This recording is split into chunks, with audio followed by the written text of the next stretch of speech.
Hey guys, tonight we slip into something a little more royal, a cold, wool-stuffed, questionably perfumed bed in a drafty castle. Yep, we're spending a full day as a medieval king. The air smells like wet stone and candle smoke, and your mattress feels like someone filled a potato sack with rocks. There's a rat somewhere under the floorboards, chewing with what sounds like vengeance. You roll over and stretch, but the low ceiling beams above you are not forgiving. Congratulations, Your Majesty, you have survived the night. Just barely. So, before you get comfortable, take a moment to like the video and subscribe, but only if you genuinely enjoy what I do here. And let me know in the comments where you're tuning in from and what time it is for you. It's always fascinating to see who's joining us from around the world. Now, dim the lights, maybe turn on a fan for that soft background hum, and let's ease into tonight's journey together. You squint at the pale morning light slipping through the arrow-slit window. No birds chirping, just the groan of old wood and the far-off clank of armor. The fire has gone out, of course, and the stone floor could flash freeze bread. But you're alive. And king. Which means people will barge in soon. Very soon. And like clockwork, the oaken door creaks open and in come your servants, a half-awake page holding a basin of steaming water, another with a towel that smells vaguely of lavender and disappointment. You sit up, rubbing the grime of not really restful sleep from your eyes, and nod. They begin their silent dance around you, bathing, grooming, adjusting your hair like you're an especially moody mannequin. You think about resisting, but realize this is the best part of your day. Warm water. No decisions.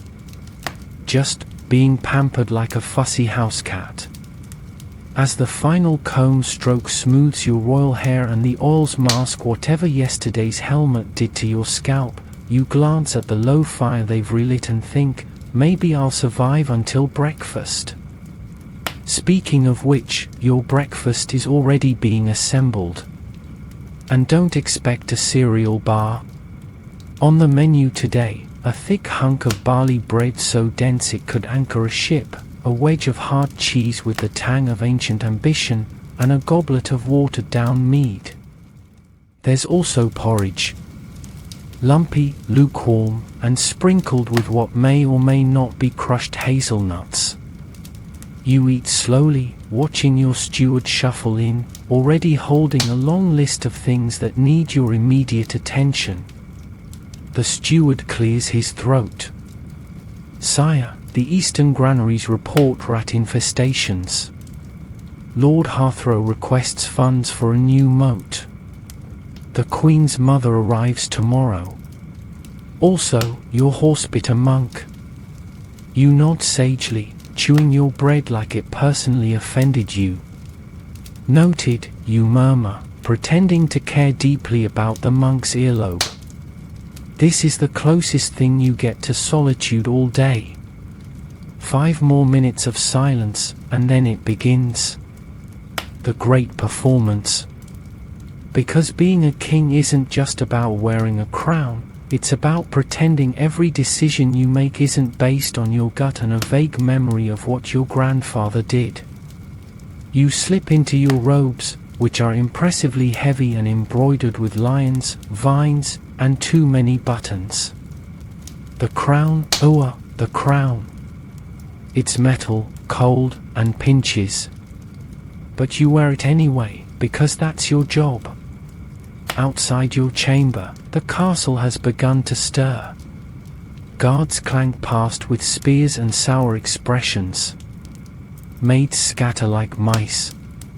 And somewhere down the hallway, someone is already arguing about wheat taxes. You take a breath. Time to step into the echoing corridors of stone and take on your role. No pressure. just the fate of a kingdom on your shoulders and the faint smell of your horse's temper tantrum lingering in the air. But before you go full monarch, a stop in your private chapel is expected. You kneel, hands clasped, muttering a prayer half out of habit, half out of genuine fear that the saints are keeping score. The chapel's chill seeps through your cloak. Candles flicker. You pray not for glory, but for wisdom. And maybe a slightly less rebellious horse. Historians still argue whether medieval kings genuinely believed in the daily rituals or if they just played the part. You're hedging your bets. A little piety goes a long way when half your nobles think divine right is a suggestion, not a mandate. The bell tolls. Breakfast is over. Your hair is combed, your breath smells vaguely of onion mead, and the kingdom awaits. You rise, adjust your tunic, and walk toward the door. Somewhere beyond lies a council chamber full of half-bored lords, a falcon with digestion issues, and a letter from Rome threatening excommunication. Welcome to your day. You stride down the corridor, your boots thudding softly against rushes strewn across the floor. They were changed yesterday, which means they're only mildly smelly instead of outright criminal. The corridor is dim, the torchlight flickering like it's unsure whether it should stay awake. You reach the double doors of the council chamber and pause for a heartbeat, inhaling the faint scent of beeswax, parchment, and old grievances. Then the doors open. Inside, your inner court has already gathered. There's your chancellor, who always looks like he's just smelled something offensive. Beside him is the high steward, whose tunic bulges suspiciously, probably snacks. Across the table slouches Sir Aldrich, your knight commander and patron saint of rolled eyes. The Bishop of Eastfold sits quietly, adjusting his rings and preparing to judge you in the name of several saints. And finally, there's Lord Edgar of Westmarch, who has made a career out of politely disagreeing with everything. You take your seat at the head of the long oak table, and the chamber falls silent. For one glorious second, you let them stew in uncertainty. It's the only power move you get to enjoy before the whining begins. Your Grace, starts the Chancellor, we must discuss the matter of the Northern Tithe. Here we go. You nod, pretending this isn't the fourth time you've heard this speech. Something about sheep. Or maybe barley. They never make it clear. We also have troubling news from the coastal towns, the steward adds. Pirates again. Of course. There are always pirates. Somewhere, a merchant has lost 3 crates of dried fish and now the realm is on the brink of chaos. I suggest we increase the naval patrols, says Lord Edgar, adjusting his sleeves like he invented boats. I suggest we give them the fish and be done with it, Sir Aldrich mutters. You suppress a smile. Aldrich's idea of diplomacy usually involves swords and sarcasm. The debates continue. Someone brings up taxation. Someone else mutters about the Queen's extravagant wardrobe budget, again. You sip weak wine and offer the occasional which buys you about 5 more minutes of appearing thoughtful. Historians still argue whether these royal councils actually shaped policy or simply gave powerful men a chance to argue indoors. In your case, it's clearly the latter. But every once in a while, someone says something useful. Like the Chancellor's reminder that your royal seal is missing. Probably stolen. Again. Just then, a servant enters with a fresh stack of petitions from the peasantry. You groan softly. The pile is taller than your goblet. Petition number 1. A miller wants compensation for a goose he claims was magically inflated. You read it twice and still can't tell if it's a metaphor or a medical emergency. Petition number 2. A carpenter's neighbor insists his pig is a reincarnated saint. The bishop pretends not to hear that one. Petition number 3. A cobbler demands justice after stepping on a hedgehog. No, really. This is governance in the raw, messy, bizarre, and occasionally involving holy livestock. You pass the stack to your scribe with a whispered, sort out the ones that involve livestock. Especially the aggressive ones. As the morning grinds on, you shift from diplomacy to decree mode. Your scribe, quill poised, waits to transcribe your royal wisdom. You sign off on a road repair in the south. You deny a noblewoman's request to rename her village Queen's Bottom. You approve a feast day for Saint Wilfrid the Itchy, mostly out of curiosity. The scribe dabs the ink, seals the scrolls with a dollop of warm wax, and presses your temporary seal, an iron wolf, into the puddle. Your real one? Probably decorating a pirate's campfire somewhere. By midday, your patience has frayed like an old banner. You raise a hand and declare the council adjourned, like the benevolent tyrant you are. The advisors scatter, muttering and bowing. Only the bishop lingers, his eyes glinting with judgment and possibly indigestion. You have not yet approved the abbey's wine allotment, he says, lips pursed.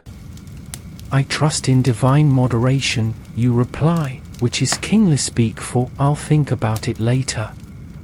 He bows stiffly and leaves, robes swishing like annoyed curtains.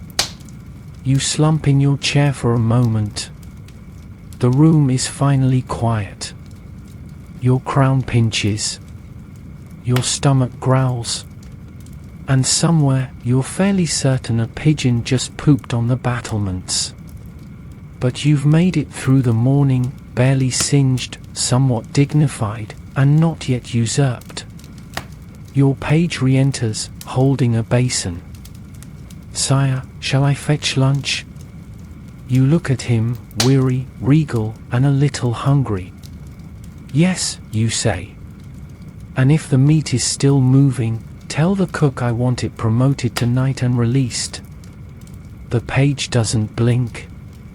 He just bows and vanishes. Kingship is exhausting. But someone's got to do it. Might as well be you. The dining hall is exactly as you remember it, cold, echoing, and decorated like a banquet for ghosts. The long table is already set, silverware polished to a blinding shine, goblets brimming with wine that smells expensive but tastes vaguely like wet bark, and a carved roast whose identity is a matter of spirited debate. Possibly deer. Possibly very large, very angry pigeon. You take your seat on the central chair, slightly taller than the rest, just enough to signal that yes, you're in charge, but no, you're not about to start levitating. Across from you, your steward is already chewing, trying to look dignified with a mouthful of turnip. To your left, Lady Marjorie fans herself despite the draft, and to your right, Sir Aldrich pokes at his meat suspiciously, like it owes him money.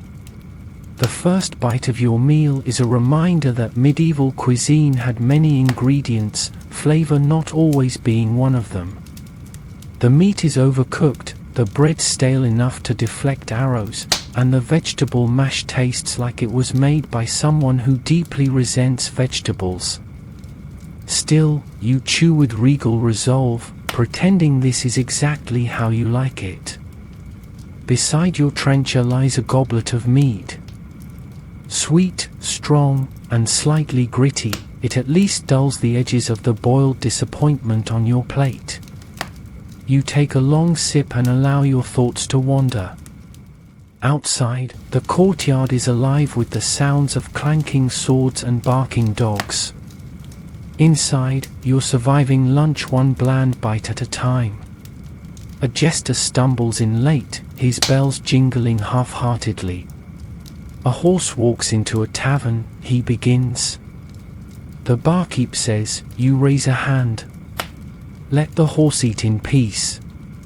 The table chuckles politely. The jester bows, possibly in relief. Historians still argue whether kings really suffered through the same dreadful cuisine as the rest of their court or were secretly dining on delicacies behind hidden doors. You're here for the full experience, gristle and all. Lunch isn't just about food, it's theatre. Courtiers try to win favour with flattery wrapped in anecdotes. Lady Marjorie tells you about her cousin's new embroidery featuring your face on a unicorn's body. You smile tightly and mentally add her cousin to your watch list.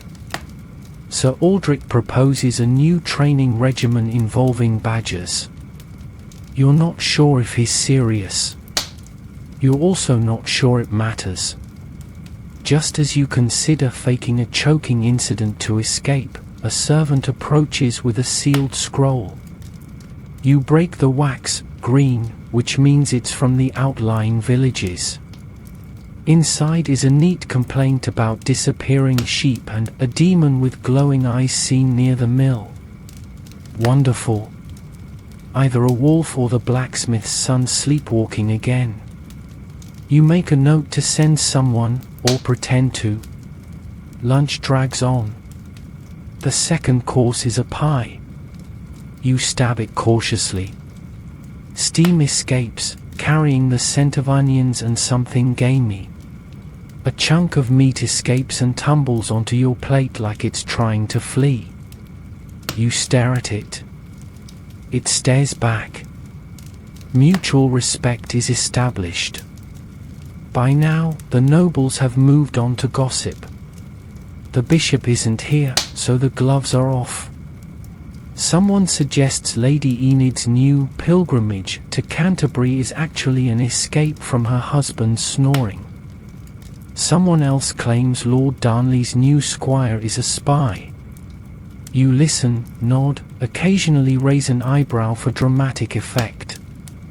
Then, as dessert appears, a custard tart that wobbles like it's haunted, the door swings open. A young page, breathless, announces, a foreign envoy from Navarre has arrived. You sigh. Of course he has. You dab your mouth with a cloth that feels more like curtain than linen and rise.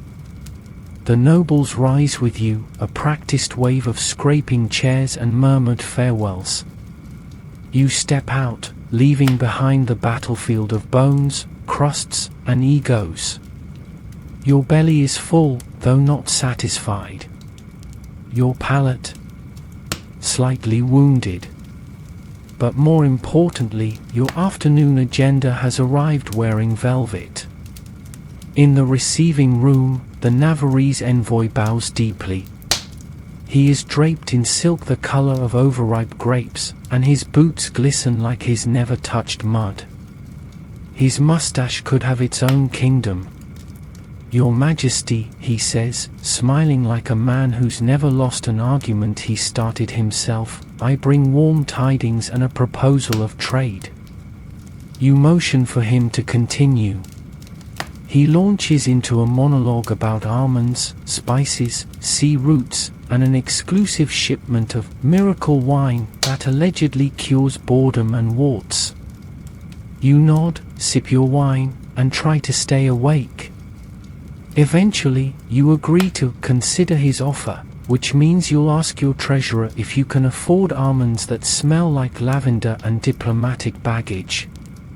As the envoy leaves, still bowing, you can't help but admire his confidence. Or his absurd hat. You make a mental note, find a new hat. Returning to your chamber, you find your desk buried in letters. Some from allies. some from enemies pretending to be allies. One from the Queen, asking if you'll be attending her embroidery demonstration this evening. You groan softly. You would rather eat the hat. Still, you know your day isn't even halfway done. You survived the council. You chewed your way through lunch. You pretended to like both meat pie and Navarrese trade routes. And now? Now it's time to judge pig thieves and land squabbles in your great hall. You glance at your dagger.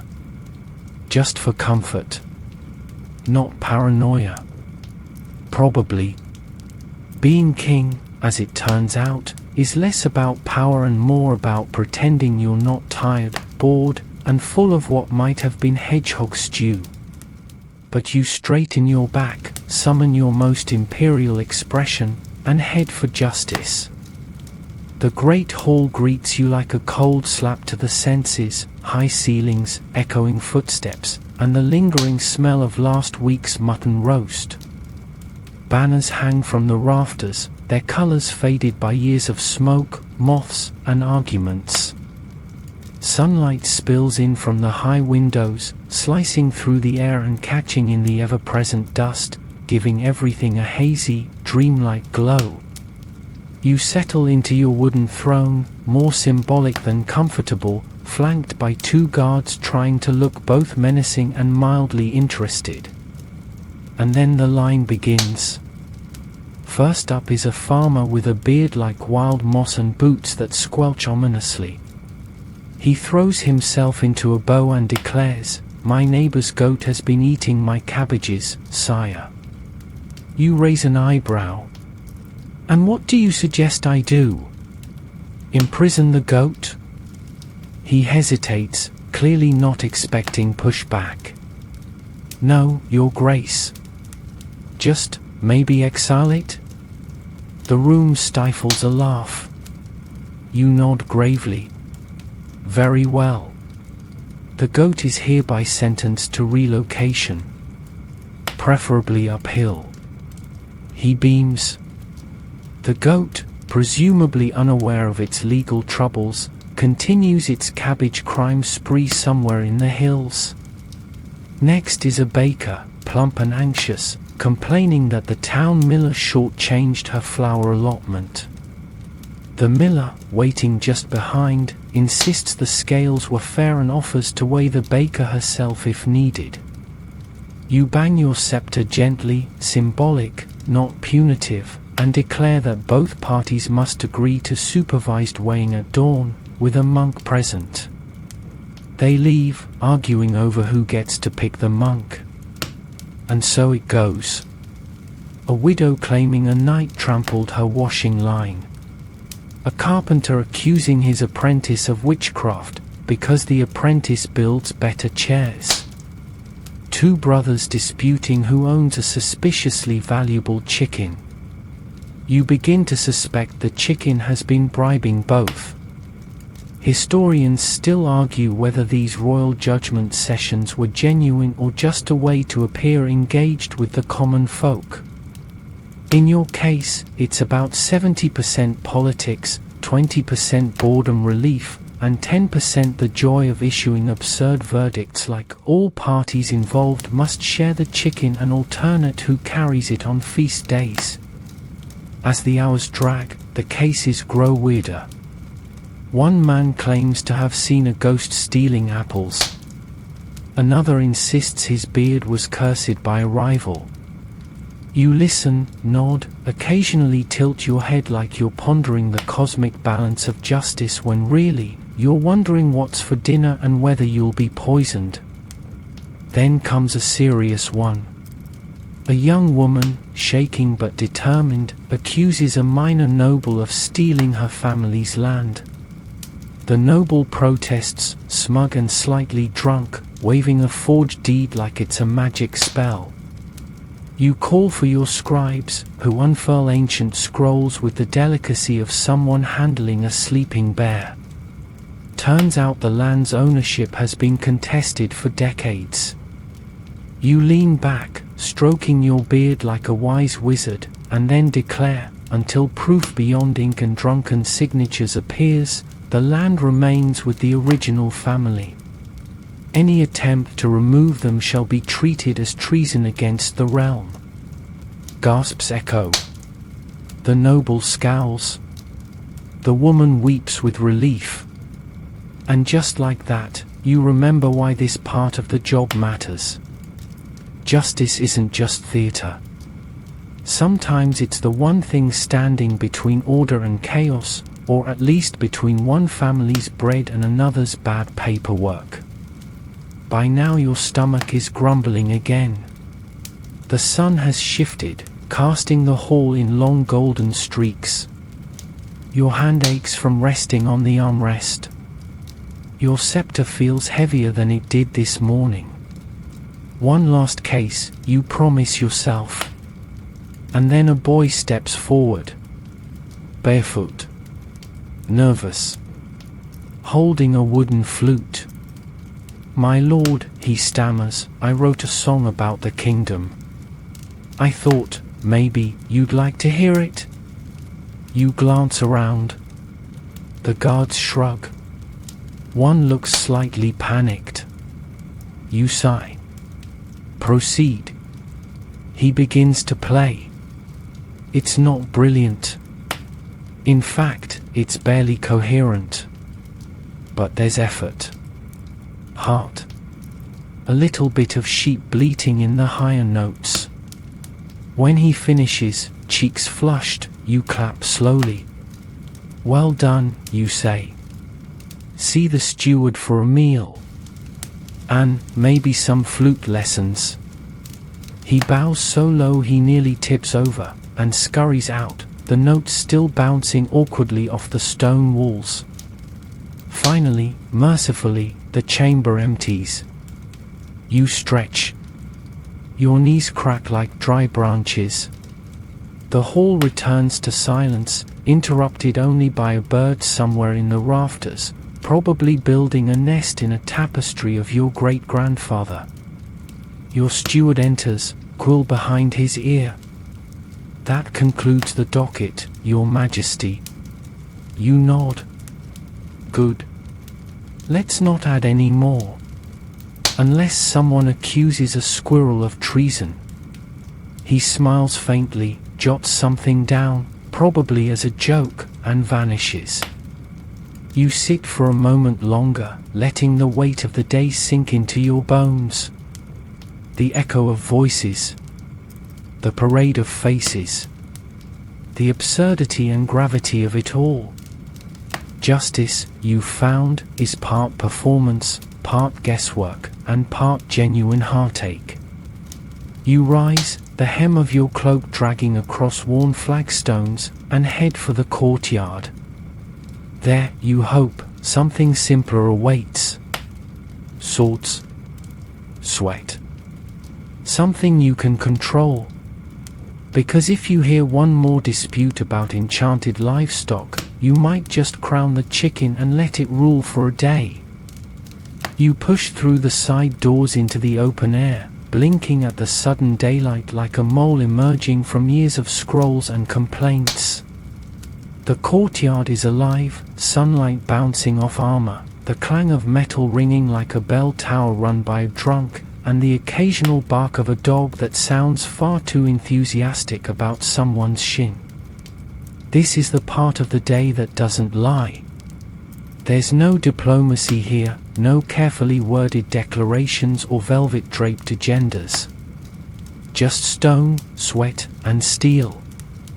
Your squire rushes up, carrying your training sword, blunt, but still capable of leaving bruises large enough to name. You take it, stretching your arms and rolling your shoulders.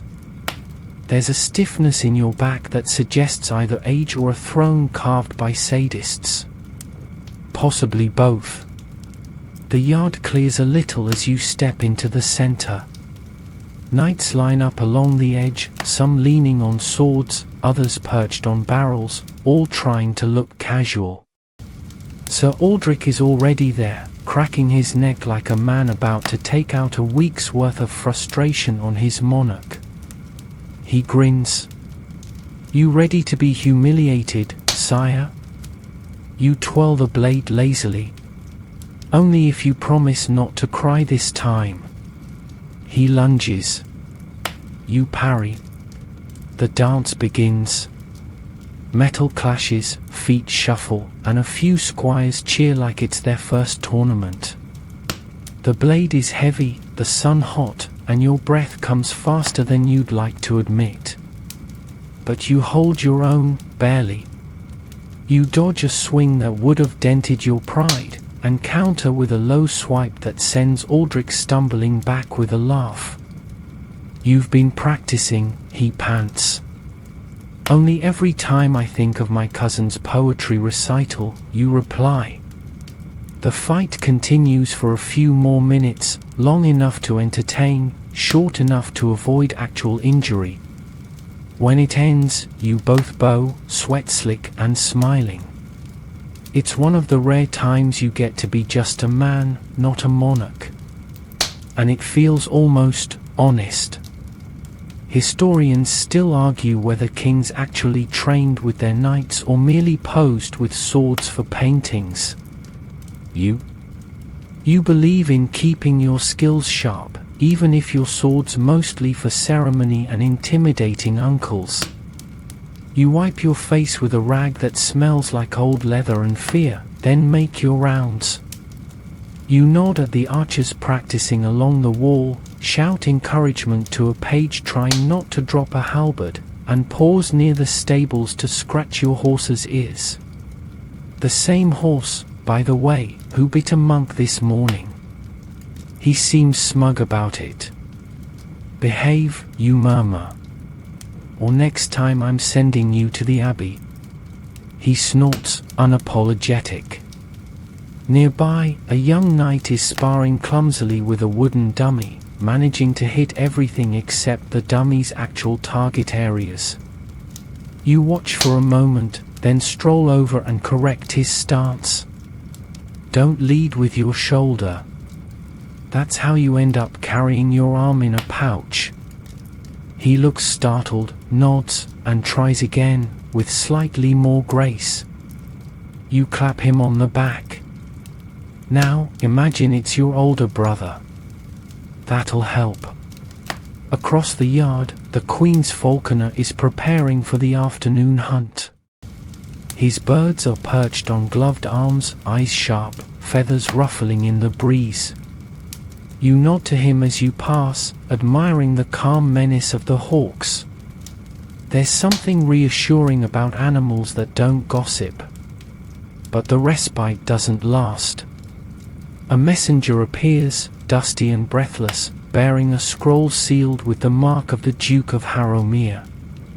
You open it, scan the contents, and resist the urge to sigh audibly. The Duke wants more men for his border patrols. Claims his lands are being harassed by foreigners with suspicious boots. No further details. You make a mental note to send someone competent to investigate. Or, failing that, someone expendable. As you cross the yard again, a shriek echoes from the far wall. A squire has loosed an arrow into a laundry line, skewering a tunic and nearly decapitating a goose. The washerwoman is screaming. The goose is plotting revenge. You shake your head. Remind me to double the archery practice, you mutter to your captain. And get that goose a medal. Then it's back to business. You retreat into the smaller side hall that houses your armory and training records. Rows of armor glint in the low light, some polished, some dented, all heavy enough to break a staircase. You inspect your personal set, polished steel, blue inlays, and a helm shaped like a lion's head. Intimidating in theory. Unbearably sweaty in practice. A new page stumbles in, holding a scroll and wearing the expression of someone who's accidentally read something scandalous. Your Majesty, we've had a report. You gesture for him to continue, already regretting it. There's been a dispute between Sir Bramble and the Abbey chef. Over a pudding. You blink. A pudding? Yes, sire. Apparently the knight claims the pudding was an act of culinary warfare. You pinch the bridge of your nose. Add it to the list. And tell Sir Bramble if he continues his holy dessert crusade, he can do so from the stocks. The page nods and runs out before laughter overtakes him. You glance at the sky, still bright, but tilting westward now. You fought, judged, trained, and advised. And still your day isn't over. But for this moment, standing among weapons and battered training dummies, you feel something strange. Peace. However brief. You take one last look at the courtyard, the dust, the sparring, the falcons circling high overhead, and allow yourself a breath. Then you turn, stride out, and head straight toward a bath. One you absolutely deserve, preferably with hot water and zero pudding-related surprises. The corridor leading back to your chamber is quieter now, save for the occasional echo of footsteps and the rhythmic creak of ancient hinges. You move slower, partly from fatigue and partly because every joint in your legs has filed a formal complaint after the training match. Your cloak drags behind you like a reluctant pet, slightly torn at the hem from a surprise rosebush encounter last week. You really should get that mended, but it adds character. Or at least a tragic backstory. Back in your chamber, the bath has been drawn, praise be. A copper tub full of steaming water, fragrant with herbs, floats wisps of mint and lavender toward the soot-smudged rafters. You lower yourself in with a sigh that could dethrone a lesser man. Muscles unravel. Toes reappear. You lean back and let the steam fog your crownless face. Moments like these are rare. And brief. There's a knock. Of course there is. Your steward enters, averting his eyes with theatrical modesty. Pardon, sire, but the nobles are assembling. They wish to present themselves before supper. You groan. Do they wish to present their entire family line, or just the parts that want something? Unclear, your grace. But they've brought gifts. And petitions. And one of them, I believe, has a very loud lute. You sink deeper into the water. Very well. Tell them I shall attend shortly. And please, remove any lutes larger than a goose. Of course, sire. Once alone again, you manage another 5 minutes before the water cools and reality creeps back in like a tax collector with cold feet. You rise, dry off with a towel the texture of dragon hide, and dress with the help of your page. The outfit is simpler than your morning garb, still regal, but less likely to attract moths or assassination attempts. You arrive in the receiving chamber just in time to catch Lord Hargrove presenting you with a small cask of wine and a speech so flowery you worry it might take root and bloom mid-sentence. Your grace, may your days be long, your enemies short, and your beard ever glorious, he declares. You nod solemnly. It is indeed glorious. As is this wine. I assume it is not the same vintage that caused Lady Tilwood's unfortunate poetry recital last winter? Certainly not, sire. That was a regrettable year. Behind him, Lady Elira bows gracefully and presents you with a book bound in dyed leather. My father's treatise on agricultural improvement, Your Majesty. Newly updated for dramatic weather patterns. You flip it open. It is, indeed, about turnips. extensively. Fascinating, you murmur. I look forward to reading this during the next siege.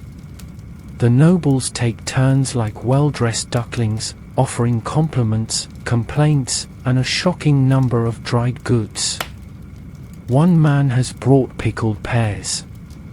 Another insists on demonstrating his new fencing stance, which mostly involves tripping over his own scabbard.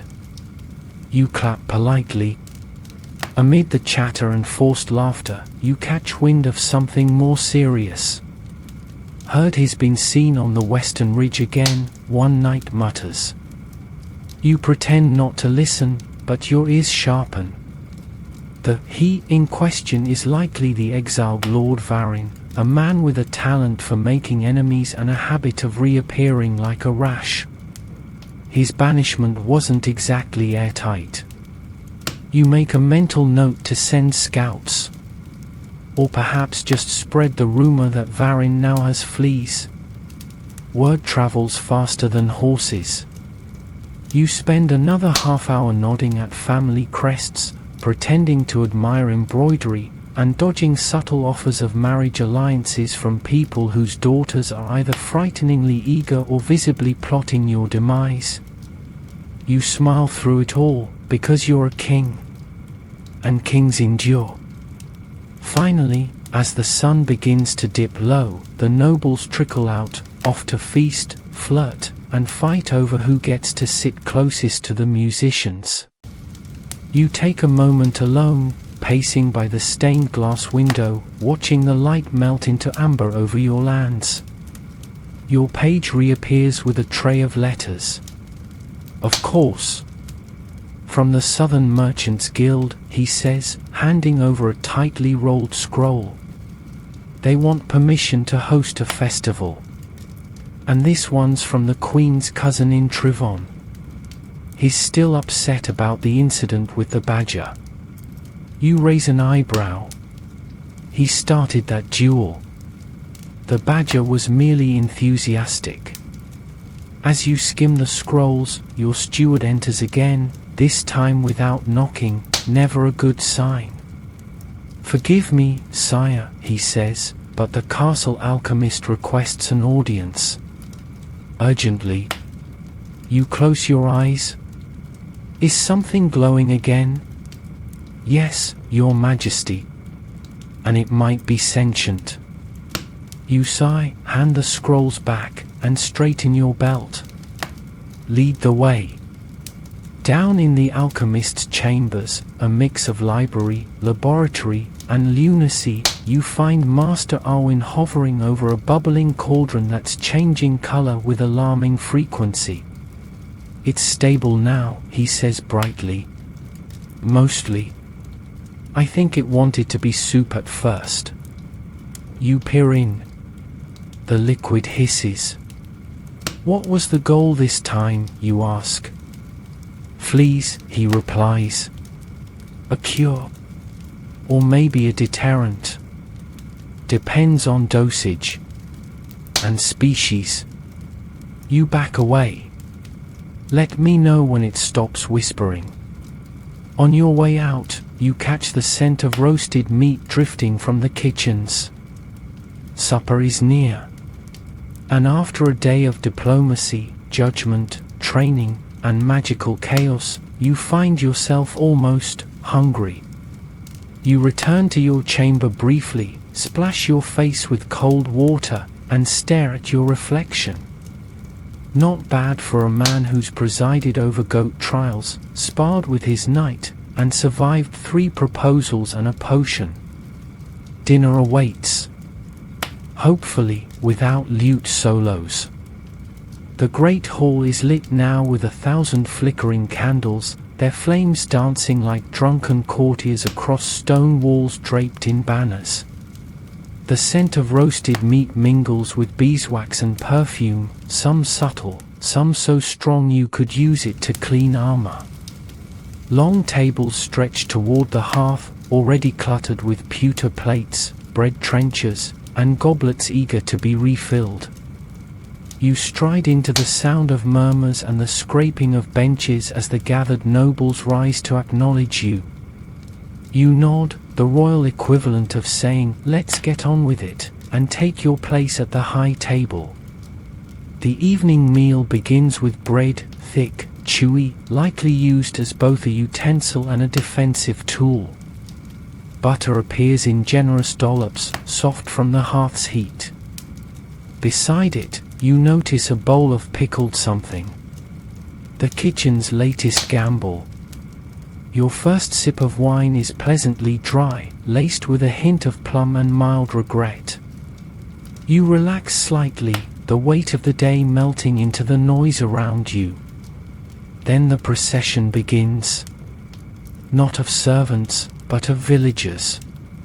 The first to step forward is a hunched old man with a milky eye and a walking stick that looks older than your castle. He bows deeply, so deeply you worry he might not get up again, and clears his throat. "Your Majesty," he rasps, "my neighbor's dog bit my goat. I demand satisfaction." You blink. Sir Aldrich, seated nearby, leans over. "Did he say satisfaction or sausages?" "Does it matter?" you mutter, rising to your full imperious height. "Was the goat harmed?" you ask the man. "Just humiliated, sire," he says. But it refuses to eat. You stare at him for a long moment, then nod solemnly. "Very well. The dog shall apologize. In person. And wear a hat." Gasps, laughter, and a scribbling scribe. Next comes a woman claiming her roof was set on fire by a mischievous spirit. She offers no proof but insists the smoke smelled unholy. You decree that the local priest perform a purification rite, preferably with a bucket of water and a long sermon. Justice, in your kingdom, walks a tightrope between logic and spectacle. Then things escalate. A blacksmith storms forward, dragging his apprentice by the collar. "He's been stealing nails," the man bellows. "And trading them for birds." You raise an eyebrow. "Live birds?" "Yes, sire. Mostly pigeons." You look at the boy, who shrugs. "I like birds." There's a pause. You nod. A fair exchange, depending on the birds. Still, theft is theft. Apprentice shall serve 2 days cleaning the stables. And he may keep 1 pigeon. The fattest. The crowd murmurs approval. Historians still argue whether such public judgments serve to maintain law or simply provide entertainment. You, sweating slightly beneath your fur-lined tunic, have stopped caring. If the goat's happy and the blacksmith's nails are safe, you count it a win. As the last few supplicants are heard, a boy who insists a toad cursed his sister, a widow arguing with a baker over pie crusts, you feel a strange satisfaction. These people trust you, for better or worse. You are their hammer, their shield, their royal eye roll. Eventually, the floor is cleared and the feast resumes. Platters arrive steaming with venison, pheasant, thick stews, and, oh joy, a pastry shaped like a fish. Someone announces a toast to your health. You raise your goblet. To pudding diplomacy, you say, and the hall erupts in laughter. Then come the performers. A harpist strums a gentle melody as 2 dancers swirl, their costumes clinking with bells and embroidered gold thread. You sip wine and tap your finger against the table, trying not to nod off. The Queen arrives at your side, regal and composed, offering you a look that says, "Yes, we must sit through this." No, you may not sneak out. You offer her a weary smile and pour her a drink. 1 song ends. Another begins. Then the lute. You stare at the musician, who is tuning it like it's a newborn and not a weapon of auditory despair. The first note is fine. The second is not. You lean toward the steward. If he begins singing about moons or lost cows, I want him reassigned to stable sweeping. As it turns out, the song is about lost cows. You sigh.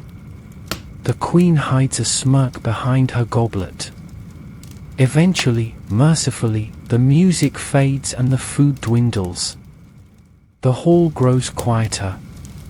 Guests murmur their farewells, bow, and shuffle out in pairs and threes, weighed down by meat, wine, and courtly boredom. You rise last, stretching subtly, and walk the length of the hall. A few guards salute. One noble is slumped on a bench, snoring into a plate. You let him be. His snoring is less offensive than the lute was. You exit into the corridor and take a slow breath. The air is cooler now, scented with wax and the distant promise of clean linens. Supper's behind you. Ahead, a few hours of peace. Or so you think. Because waiting outside your chamber is your scribe, looking pale. There's been a letter, he says, holding it out like it might bite. You break the seal and read. It's from the borderlands, again. A report of unfamiliar banners spotted near the river. Possibly raiders. Possibly scouts. Possibly more people with questions about pudding. You hand it back. Tell the marshal to prepare a quiet investigation. And make sure the garrison commander is sober this time. He bows and vanishes into the dark like a guilt-ridden ghost. You step into your chamber, close the door, and lean against it. The fire's still warm. The bed's still inviting. And somewhere below, a pigeon coos with unusual satisfaction. Just another night in your kingdom.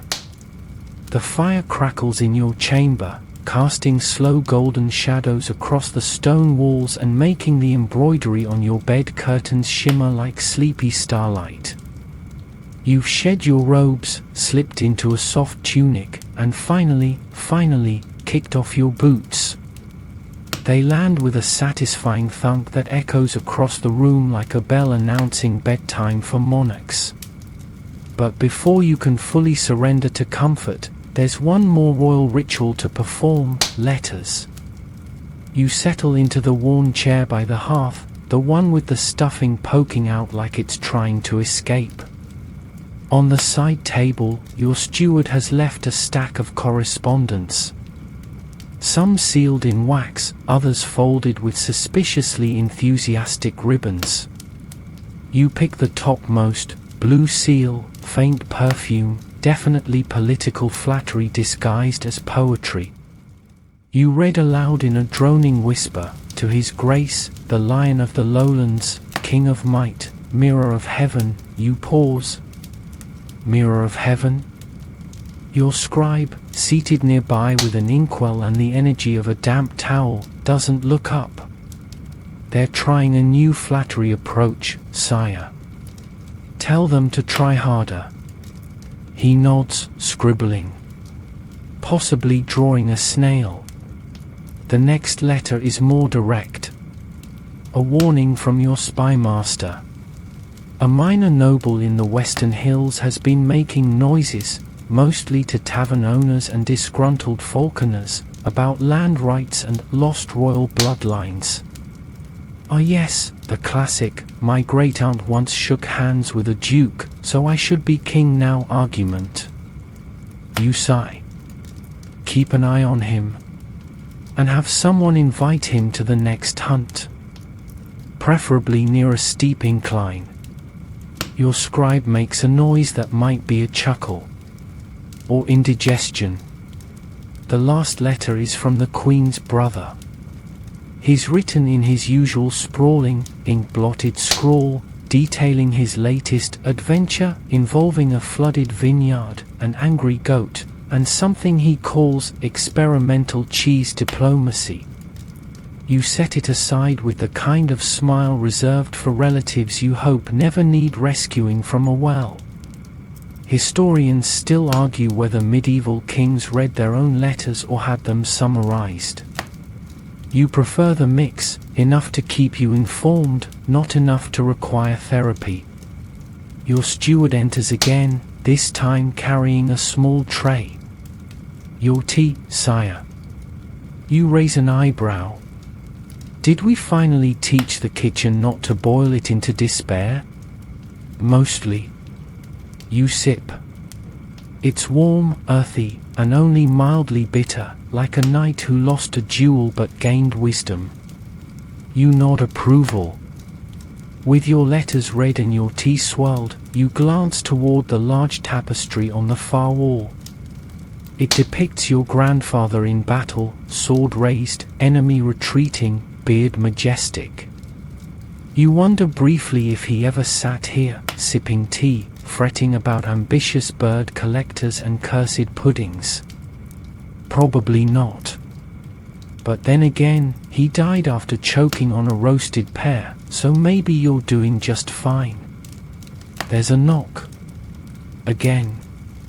This time it's your youngest page, barely more than a child, looking sheepish. Sire, the falcon's escaped. Again. You close your eyes. Which falcon? Flint, sire. The Queen's favorite. Of course. You rise with a groan and pull on your cloak. Downstairs, the courtyard is awash in torchlight and panic. Guards shuffle in circles. The falconer is waving a glove and muttering spells that definitely aren't in the church's approved handbook. You step into the night air. It's cool, fresh, laced with the scent of grass, sweat, and a falcon with boundary issues. And there, on the battlement, is Flint. Preening. Smug. You climb the steps, boots thudding against old stone. The falcon eyes you, head tilted. You extend your arm. Slowly. Calmly. Come now, you murmur. You've made your point. You're the real monarch. A moment of tension. Then, with a flutter of wings, Flint lands on your wrist. Light. Graceful. Superior. The courtyard cheers. You nod to the falconer. Secure him. Gently. And feed him something with feathers. Back in your chamber, the fire's low. You shed your cloak again, settle back into your chair, and this time, it's quiet. Outside, the wind shifts. A faint howl. Distant, but real. You step onto your balcony. The stars are out, scattered like coins tossed into a wishing well. Below, the forest stirs. Torches flicker along the walls. And in the distance, a wolf howls once more. A reminder that kingship doesn't stop at sunset. That somewhere, always, something stirs in the dark. But for now, you've earned your rest. You return inside, draw the bed curtains, and sink beneath the covers. The fire dies down to glowing coals. The wind hums softly against the window. And for the first time all day, your mind lets go. The falcon is caged. The pudding judged. The goat forgiven. And the king sleeps. The morning comes early, too early. Not with sunshine, but with the unmistakable sound of someone arguing about firewood in the hallway. You blink, roll over, and consider pretending to be dead, just long enough to avoid responsibility. but kings don't get to play dead unless there's a particularly elaborate prank involved. You throw back the covers, plant your feet on the cold stone floor, and groan. Everything aches. Especially your left knee, which has decided to rebel for the 5th time this week. You mutter something unkingly under your breath, then shuffle toward the window. Outside, the world is misty and grey, like someone forgot to color it in. The village beyond your castle walls stirs, plumes of smoke rise from chimneys, and the clang of blacksmiths forges the day ahead, one horseshoe at a time. You watch in silence for a moment, the fire still low behind you, your breath fogging the glass. Somewhere below, a rooster crows with unjustified confidence. Then, the knock. You knew it was coming. Enter, you call, with all the enthusiasm of a monk at a dance. Your steward steps in, trailed by your valet, a cook's assistant, and, somehow, a goat. The goat isn't supposed to be here. Why is there a goat, you ask, pointing with your chin. Apologies, sire, says the steward. Lady Ethel's tribute. She insisted you would find it symbolic of her appreciation, or possibly her disappointment. She wasn't clear. The goat stares at you.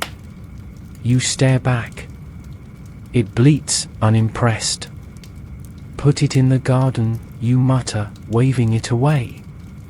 Let it ponder symbolism there. As the goat is escorted out, you're handed the first scroll of the day. It's from the royal treasurer. A report on spending, revenue, and something ominously labeled miscellaneous military spoons. You read it, blink twice, and hand it back. Tell him if he can't explain the spoons in 10 words or less, I'm confiscating his ink. The steward nods gravely. Then comes the schedule. First, breakfast. You insist on actual flavor this time, possibly even warmth. Your cook, still slightly resentful after last week's bread incident, agrees only after you offer to taste test her new honey cakes.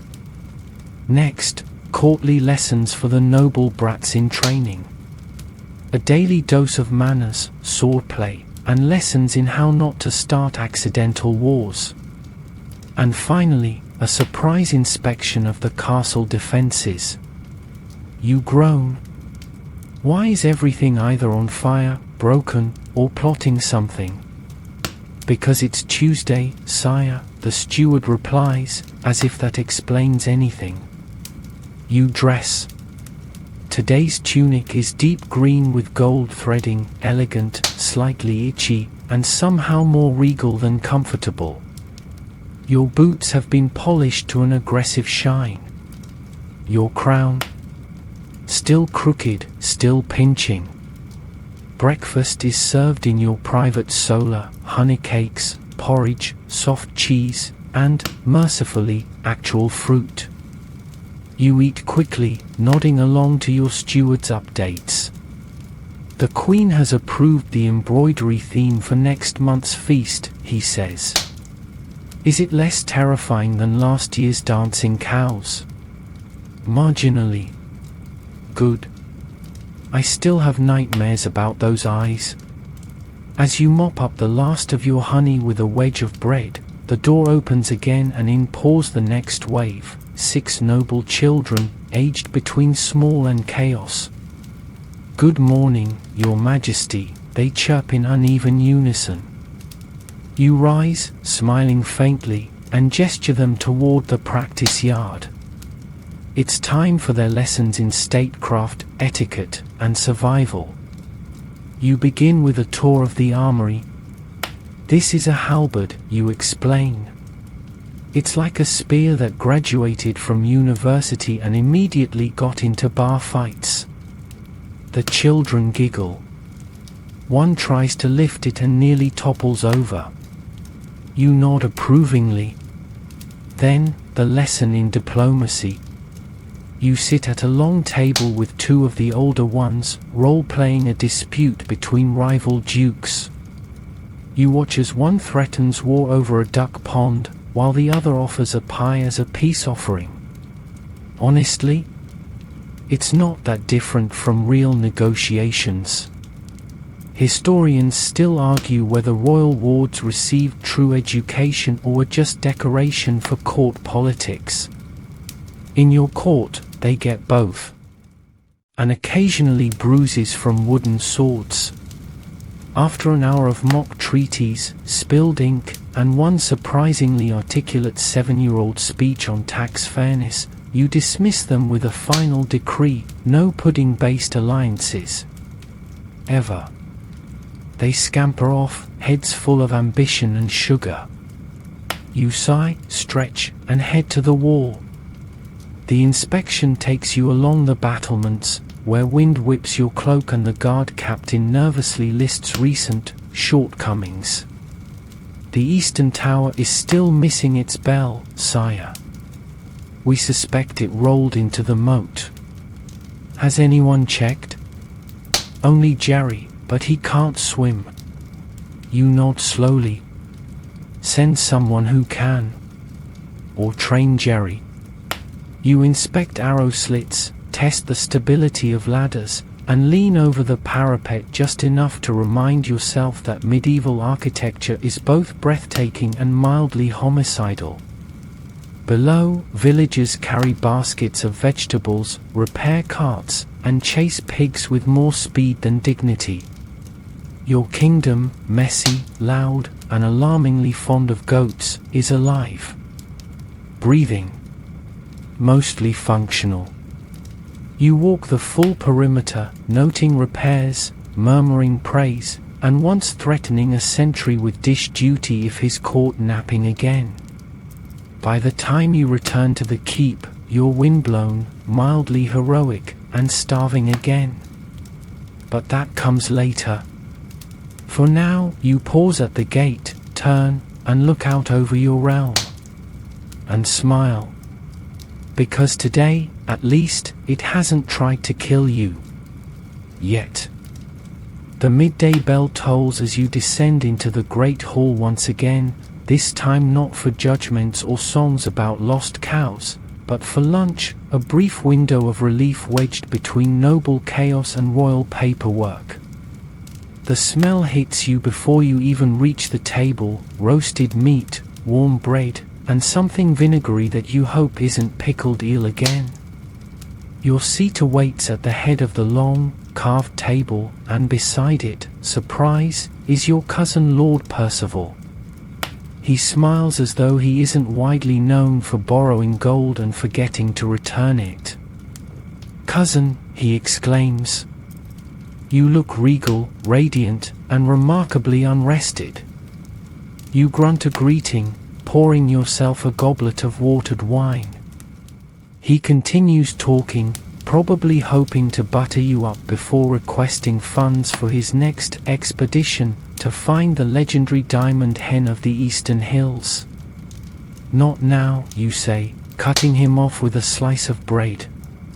"Let me enjoy my stew without hearing about magical poultry." He bows exaggeratedly and returns to his own plate, which he begins devouring like someone who doesn't know what cutlery is for. You turn your attention to the food. Today's fare is a lamb stew, rich, hearty, and, blessedly, devoid of surprises. You scoop it up with a thick trencher of bread, grateful for something hot and edible. Nearby, courtiers chatter over news from the borders and which baron's wife has taken up falconry purely as a cover for spying. Halfway through the meal, a courier bursts in, panting, holding a scroll with an unfamiliar seal. Everyone quiets. You break the seal, scan the contents, and frown. It's a report from your Western scouts. They've seen movement, figures in foreign armor skirting the tree line near the edge of your territory.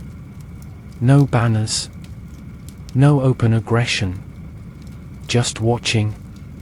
You pass the scroll to your steward. Quietly double the patrols near the pass. And send a rider to Sir Matt Hen. I want his eyes open and his blade sharp.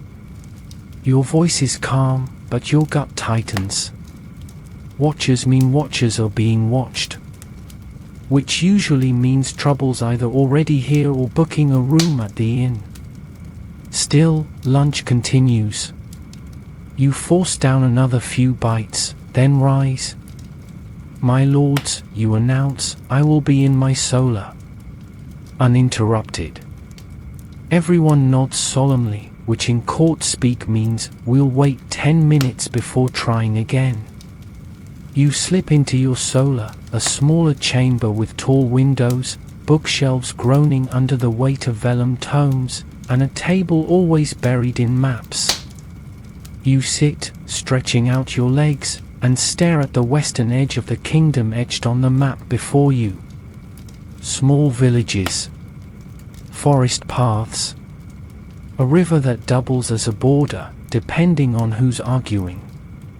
You trace the route scouts might take, then scan older notes from your father's time. He always feared the western woods, said they were cursed, or at least inconvenient. One skirmish, 2 duels, and a love affair that ended with someone's barn catching fire. Nothing peaceful ever came from that direction. You rub your temples. The door creaks. It's your queen. She enters quietly, the rustle of her gown the only sound. She crosses to your side and places a hand gently on your shoulder. Scouts again, she asks softly. You nod. Do we know who? Not yet. But they're close. Too close. She's silent for a moment. Then it's time you reminded them who they're watching. You turn, smile faintly, and squeeze her hand. It's why you married her. Not just the grace or wit, but the ability to turn a line of tension into steel. I'll send riders, you say. Let them know the forest sees back. She nods once, then glides out, her presence lingering like a calming breeze. Historians still argue whether royal marriages were alliances or affections. Yours, somehow, is both. You stand, stretch, and move to the window. Below, the village bustles on. Bakers dust loaves, children chase each other through mud, and someone's cart has tipped, spilling cabbages across the square. No foreign soldiers. No signs of war. Just life. For now. You return to the map, circle 3 points with a charcoal stick, and draft a note for your general. Begin preparations for a Western exercise. Make it look routine. Make it thorough. And then, because duty and fatigue dance like partners in your ribs, you take a moment for yourself. You sit by the window, pull a book from the shelf, a worn volume of poetry, faded ink, marginal doodles by a previous monarch, and read. Just 1 page. Just 1 minute. A verse about rivers and long roads, about kings who wandered but never fell. Outside, the wind rises. You set the book down. Because being king means seeing what others miss. Even in silence. Especially in stillness.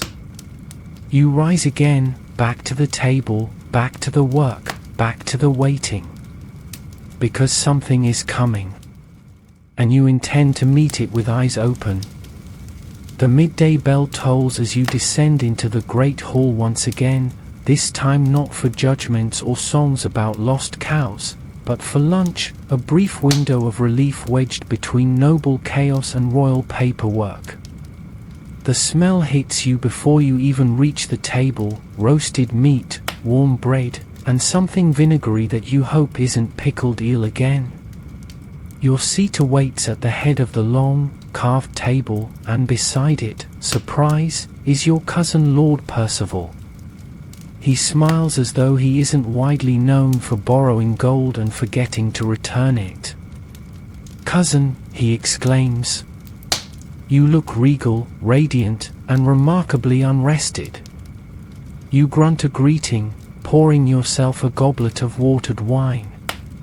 He continues talking, probably hoping to butter you up before requesting funds for his next expedition to find the legendary diamond hen of the Eastern Hills. "Not now," you say, cutting him off with a slice of bread. "Let me enjoy my stew without hearing about magical poultry."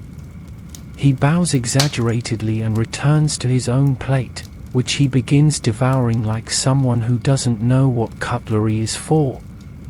You turn your attention to the food. Today's fare is a lamb stew, rich, hearty, and, blessedly, devoid of surprises. You scoop it up with a thick trencher of bread, grateful for something hot and edible. Nearby, courtiers chatter over news from the borders and which baron's wife has taken up falconry purely as a cover for spying. Halfway through the meal, a courier bursts in, panting, holding a scroll with an unfamiliar seal.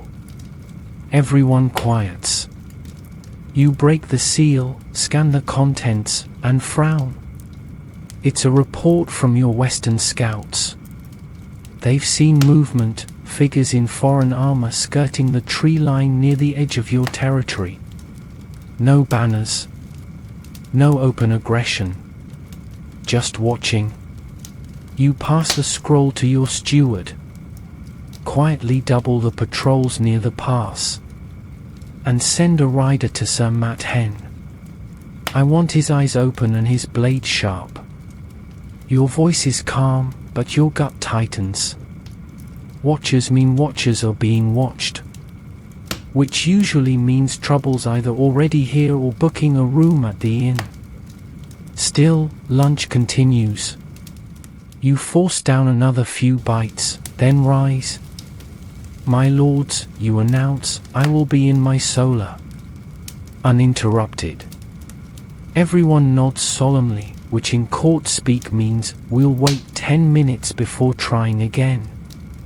You slip into your solar, a smaller chamber with tall windows, bookshelves groaning under the weight of vellum tomes, and a table always buried in maps.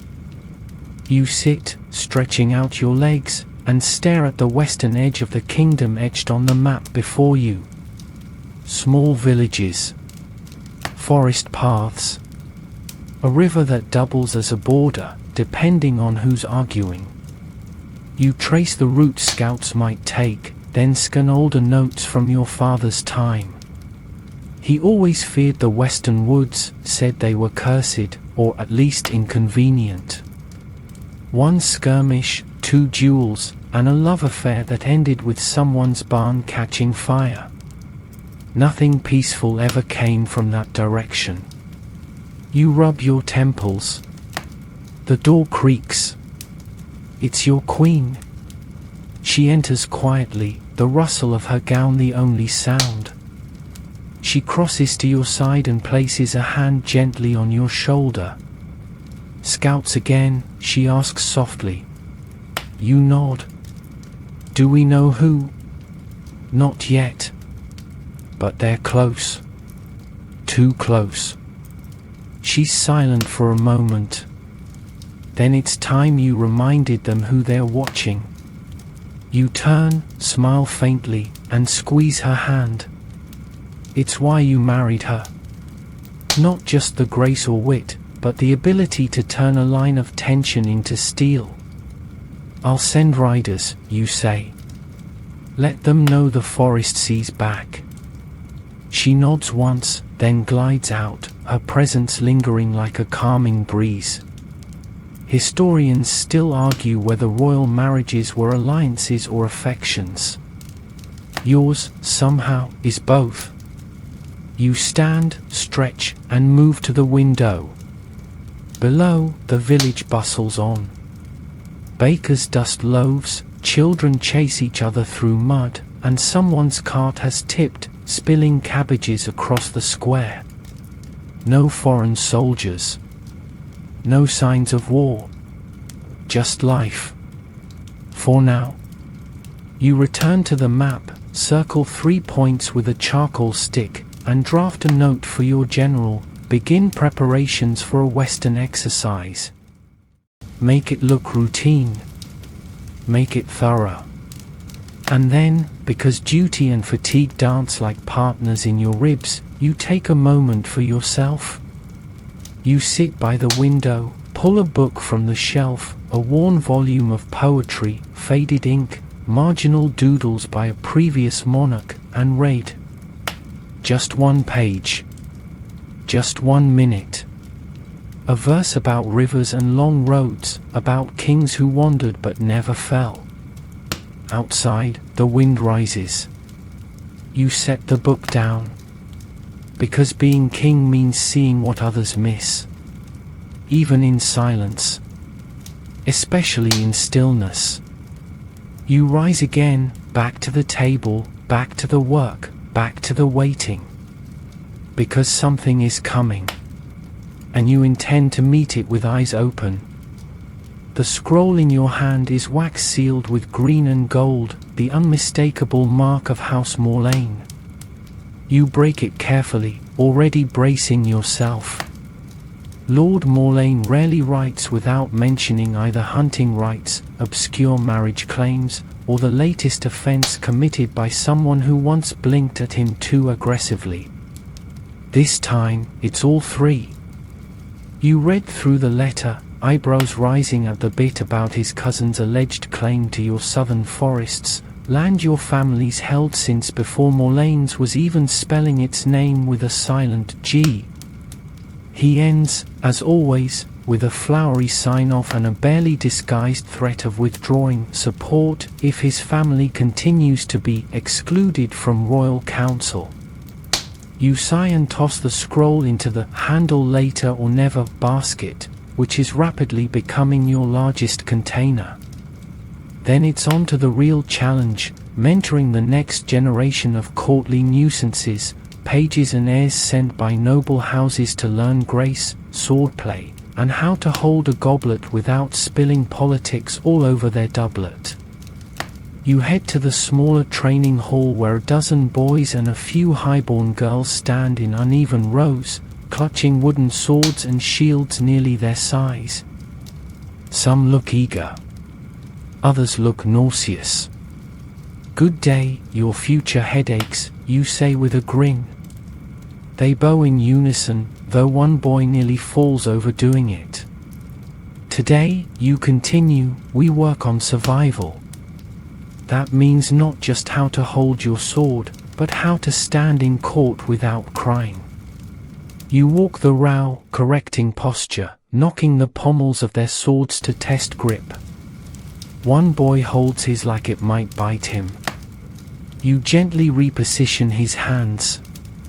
"Your sword isn't your friend," you murmur. "It's your coworker. You don't need to love it. Just trust it not to ruin your life." They giggle. You allow it. Soon the room is full of clatter and grunts as they pair off, practicing slow swings and clumsy parries. You watch, nodding occasionally, correcting often. It's messy. It's loud. It's exactly how your own training began, minus the smell of horses and the constant fear of being tackled by your cousin. One girl, a sharp-eyed redhead named Catherine, lands a clean strike on her partner's shield, steps back with precise footwork, and glances your way. You smile. "That's how it's done." Now again. "Faster." She nods, focused as a hawk. Historians still argue whether kings took interest in training their wards or simply trotted them out for pageants. You find it's one of the few moments you can teach without paperwork or flattery, just effort and sweat. After drills come the etiquette exercises. You switch from steel to silver, guiding the young nobles into a mock feast where they must remember titles, seating order, and which cup is theirs. The confusion is immediate. "Why are there 3 forks?" one boy asks. "Because your ancestors didn't know how to eat neatly," you reply. "Pick the one that offends you least." There's spilled wine. Someone tries to cut bread with a spoon. Another attempts a curtsy so enthusiastic you fear she may launch herself across the table. You take notes. Not for correction, just for amusement. Eventually, you call a halt. You've survived. Barely. Go wash up and thank the saints none of you were seated next to an ambassador.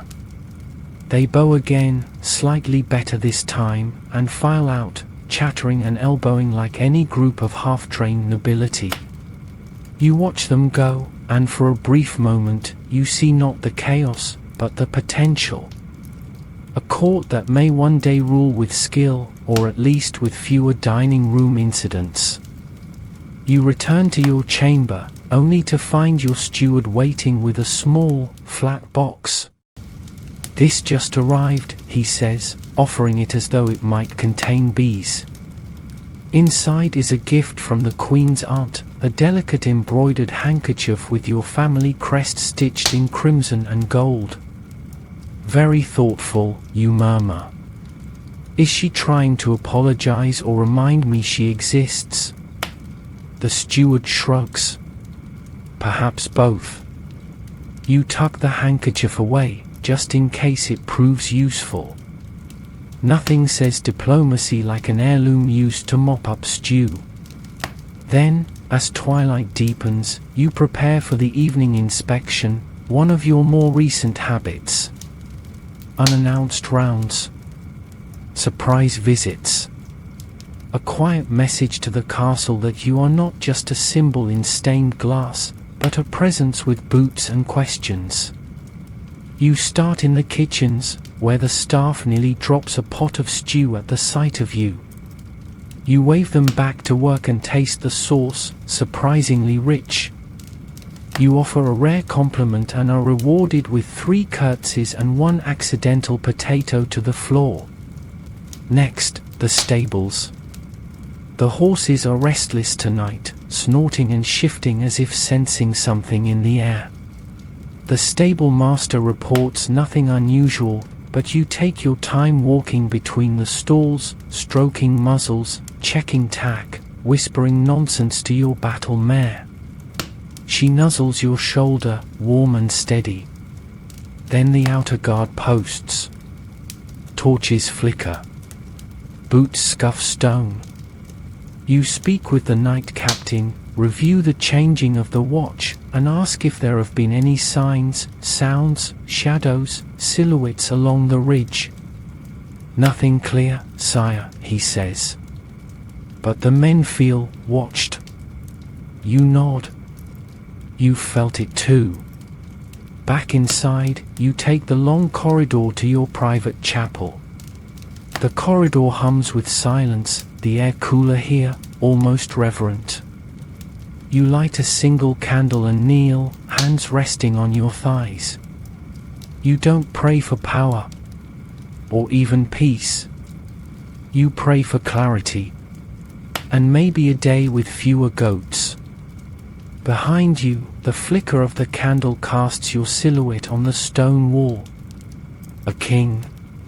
A man.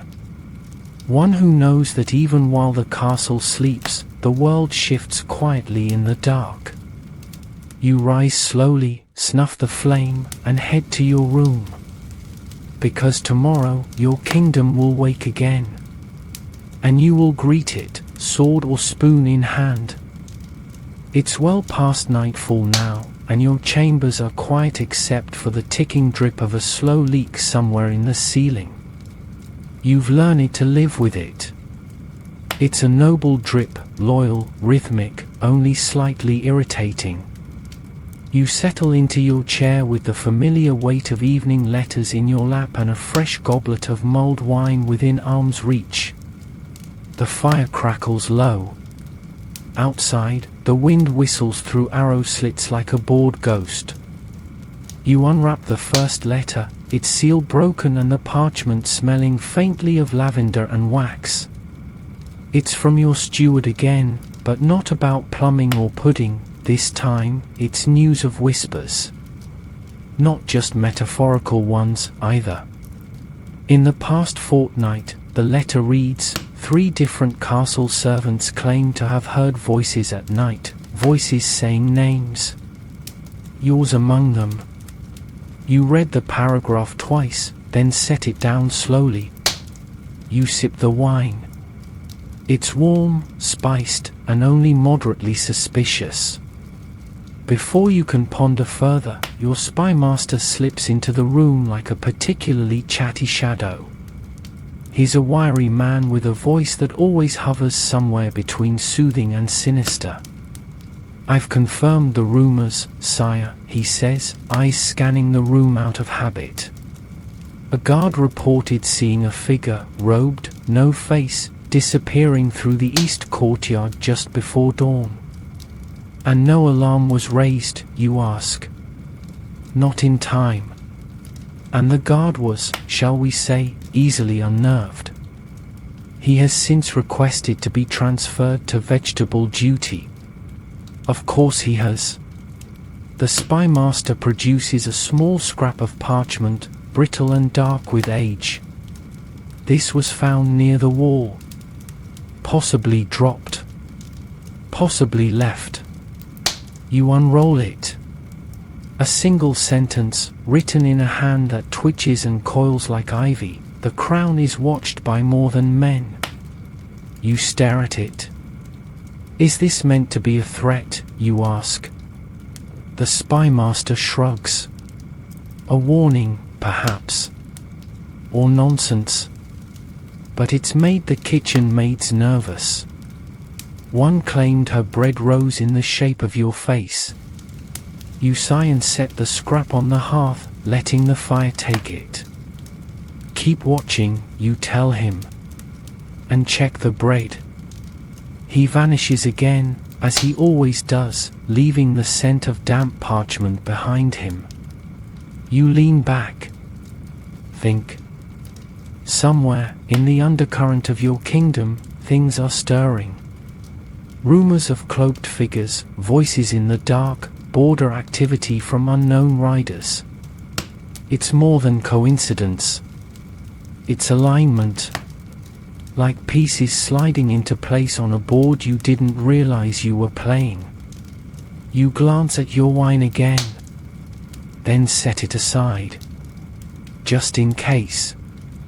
Later that night, your steward returns, this time bearing a tray with sweets, honeyed figs, almond cakes, and the Queen's favorite, candied orange peel. There's also a folded note tucked beneath the tray. You open it.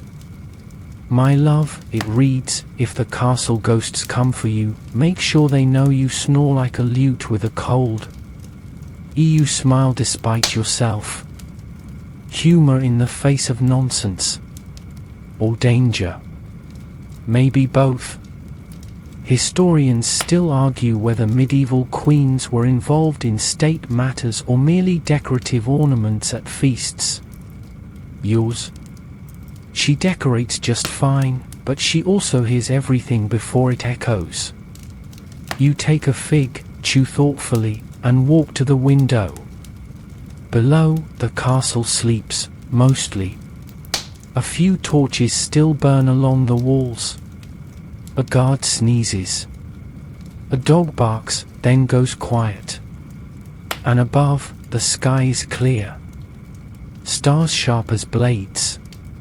A crescent moon tilting like it's listening to your thoughts. Then a flutter. A note slides beneath your chamber door. You freeze. Cross the room. Pick it up. No seal. No name. Just another line in that same twitching script. Look to the west when the candle burns low. They do not walk in daylight. You turn it over. blank.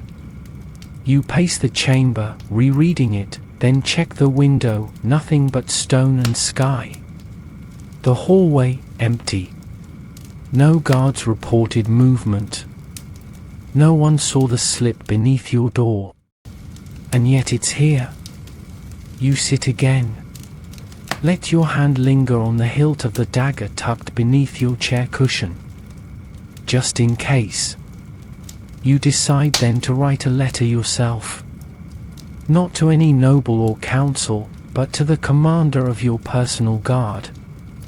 You instruct him to increase patrols, to double-check the wards in the old chapel, and to light a lantern at the western tower every hour tonight, just in case the watchers are watching back. You seal the letter with your signet and hand it off to your steward, who accepts it without question. He's used to this by now. Then, with a final glance at the fire, you extinguish the candle. And wait. Nothing stirs. But your eyes don't close for a while. Morning arrives with a subtle gloom, the sort of overcast sky that threatens rain but never quite delivers, just a dull grayness that flattens shadows and mutes the world. You awaken not to a trumpet, not to sunlight, but to the quiet creak of your chamber door and the soft clink of a tray being set down. Your steward doesn't speak, wisely choosing to let you approach consciousness at your own royal pace. You blink away the fragments of half-remembered dreams, cloaked figures, echoing footsteps, the flicker of torches on water. It could have been the fig, or maybe the tension winding itself tighter in your chest each day. Either way, sleep has left you, and duty has returned. You sit up, accept the tea, and sip. It's warm and spiced. You nod your approval. It's not poisoned. That's always a good start. Your morning schedule is mercifully light. A blessing. You're due at chapel for morning prayers, then expected to receive a bishop visiting from the capital. Supposedly here to discuss ecclesiastical alignment, which is code for poke into castle business and ask for more money. You dress more simply today, dark blue wool, your lighter crown, and no ceremonial cape. It's a day for listening, not parading. The chapel is quiet when you arrive, your steps echoing off the arched ceiling. You kneel, more out of ritual than devotion. The candlelight flickers along the carved saints' faces, some serene, some terrifying, depending on the mason's mood that day. You murmur a few prayers, letting the rhythm center you. One for wisdom. One for protection. One for decent weather. Historians still argue whether kings truly believed in the divine or simply played the part to keep the priests happy. You believe in patterns, in cause and effect, in the strange coincidences that stack like game pieces until they topple. And you believe something is shifting. After prayers, the bishop arrives. He's younger than expected, clean-shaven and bright-eyed, wearing robes with a bit too much flair for your taste. He bows, offers blessings, and produces a scroll from inside his sleeve, silk-ribboned and wax-sealed. The patriarch sends his regards, he says, and his concern for recent unrest. You raise an eyebrow. We've had nothing beyond rumors. He smiles tightly. Rumors can become rot if left to spread. The church offers its guidance, of course. And its ears? You sip your tea slowly. How generous. He talks at length about faith, purity, doctrine. About villages seeing strange lights at night. About livestock going missing. About churches needing reinforcement against the creeping wilderness. You listen. Politely, mostly. Until he says, some have suggested these occurrences are a sign of divine disfavor. You meet his eyes? Some always do. Especially when they want a larger donation. He blinks. Then chuckles. Your Majesty is as insightful as ever. You make a vague promise to review the matter, then excuse yourself under the pretense of inspecting the library, a favorite trick, since few people want to follow a monarch into hours of dusty silence. Once there, you pull aside your trusted librarian, Mistress Teller. She's sharp, quiet, and knows every tome like a mother knows her children. I need old records, you tell her. Accounts of strange signs. Before wars. Before change. She nods without question and disappears into the stacks.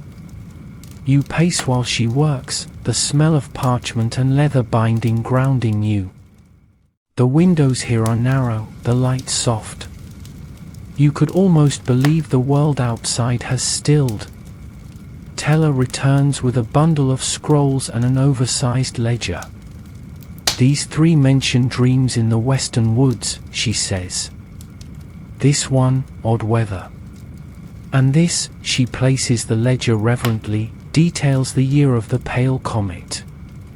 You settle in. You read of fires that lit without spark, of wells that echoed with voices, of crops failing in only certain fields. You read about monks carving stars into their cell walls, and a king, your great-great-grandfather, who dreamed nightly of wolves walking on two legs. Coincidence? Pattern? Echo? You close the ledger, thanking Teller, and make your way back to your private study. Your steward is there, waiting with another letter. This one bears no seal. You open it, breath held. One line, again in that strange curling script, the bishop does not walk alone.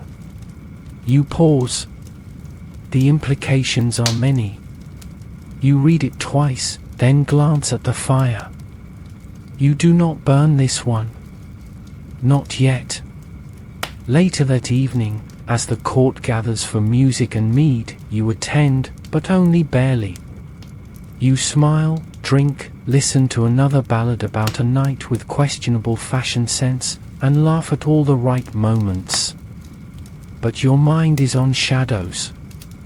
On robed strangers. On the bishop, smiling too easily. When the queen joins you, you lean in close and whisper, "We may need to leave the gate open tonight. For riders." She nods once, her fingers brushing yours beneath the table. The feast ends. The laughter fades. You walk the corridors with a sense of waiting, of leaning forward into the unknown. You reach your chamber. And before sleep, you write one note. Not for your steward. Not for your scribe. But for your general. You write, "Prepare 3 riders. To the west. Silent. Swift. Return by moon's end." You seal it. And place it beneath your pillow. You rise before dawn, long before the kitchen fires have been rekindled or the bells have stirred from their silence. The candlelight flickers in your chamber, casting tall shadows against the stone walls as you dress with purpose, pulling on riding leathers instead of velvet robes. Today is not a day for feasting or counsel. Today, you ride. Your general meets you in the stables, bleary-eyed but already armored in that understated way seasoned commanders manage. 3 riders stand ready beside him, scouts, handpicked for their silence and speed. None speak. None need to. You nod once. The general hands you a scroll. Mark the most recent sightings here. The forest path through Alder's Glade is your best approach. just don't linger after sunset. You mount your horse, a sleek mare with more sense than most nobles, and set off through the castle gate, the wind crisp and unwelcoming. You gallop at first, then ease into a steady pace as the trees thicken and the path narrows. The world hushes around you, as if even the birds are waiting. The morning passes beneath shifting canopies of green and grey. Sunlight struggles through the leaves. A fox darts across the trail. One of your scouts raises a fist, signaling a stop. You all dismount in silence. Ahead lies the glade. It's quiet. Too quiet. No birdsong. No wind. Just the whisper of leaves against each other, like secrets passed from branch to branch. You advance slowly. There, in the clearing's center, something unnatural, a ring of stones, blackened and slick with moss, set into a perfect circle. Too perfect. Not by accident. Not by nature. You dismount, approach the ring. The grass inside is burned away. The ground smudged with ash, symbols scrawled in what you hope is just ochre. One scout whispers, old markings. Before the kings. You kneel, touch the edge. It's cold. Colder than the forest. Colder than reason. And then you hear it. Whispers. Barely audible. Not language, sound shaped like meaning. Not one voice, but many. A chorus beneath the earth. You step back. Mark the site, you say. No one touches it. No one stays past dusk. You mount again and ride back, the path feeling longer, the shadows heavier. Historians still argue whether kings should personally investigate threats or delegate to braver men. But in this case, you needed to see it. To feel it. To understand what kind of darkness walks when the torches burn low. You return by midday. No fanfare. No trumpets. Just tired hooves on stone and the smell of dust and pine. Your steward rushes to meet you. There's been another letter, he says, handing you a slip of parchment. No seal. You open it. The circle is one of 3. The west is waking. Do not send more. You fold it carefully, not tearing it, not burning it. Because this one feels different. Later that afternoon, you host the falcon hunt, part ceremony, part distraction. Nobles gather in their finery, birds perched on gloved arms, lords and ladies making bets and batting eyes. You play along. You mount up, release your hawk into the air, and gallop across the meadows, watching it soar and dive. The sky's clean, the wind sharp. For a moment, everything else fades, the whispers, the letters, the stones. But only for a moment. Your hawk returns with a small hair in its talons. You praise it, offer it meat, and return to the hunt circle where the queen waits, laughter in her eyes and a slight frown on her lips. Something's following us, she says softly. You nod. Not just people. That night, you dine in the private hall, just you and your closest advisors. The queen. Your general. The spy master. The steward. Maps stretch across the table.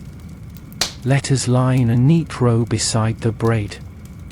We don't speak of the circle beyond this room, you begin. What we know is enough to raise alarm. What we don't know is worse.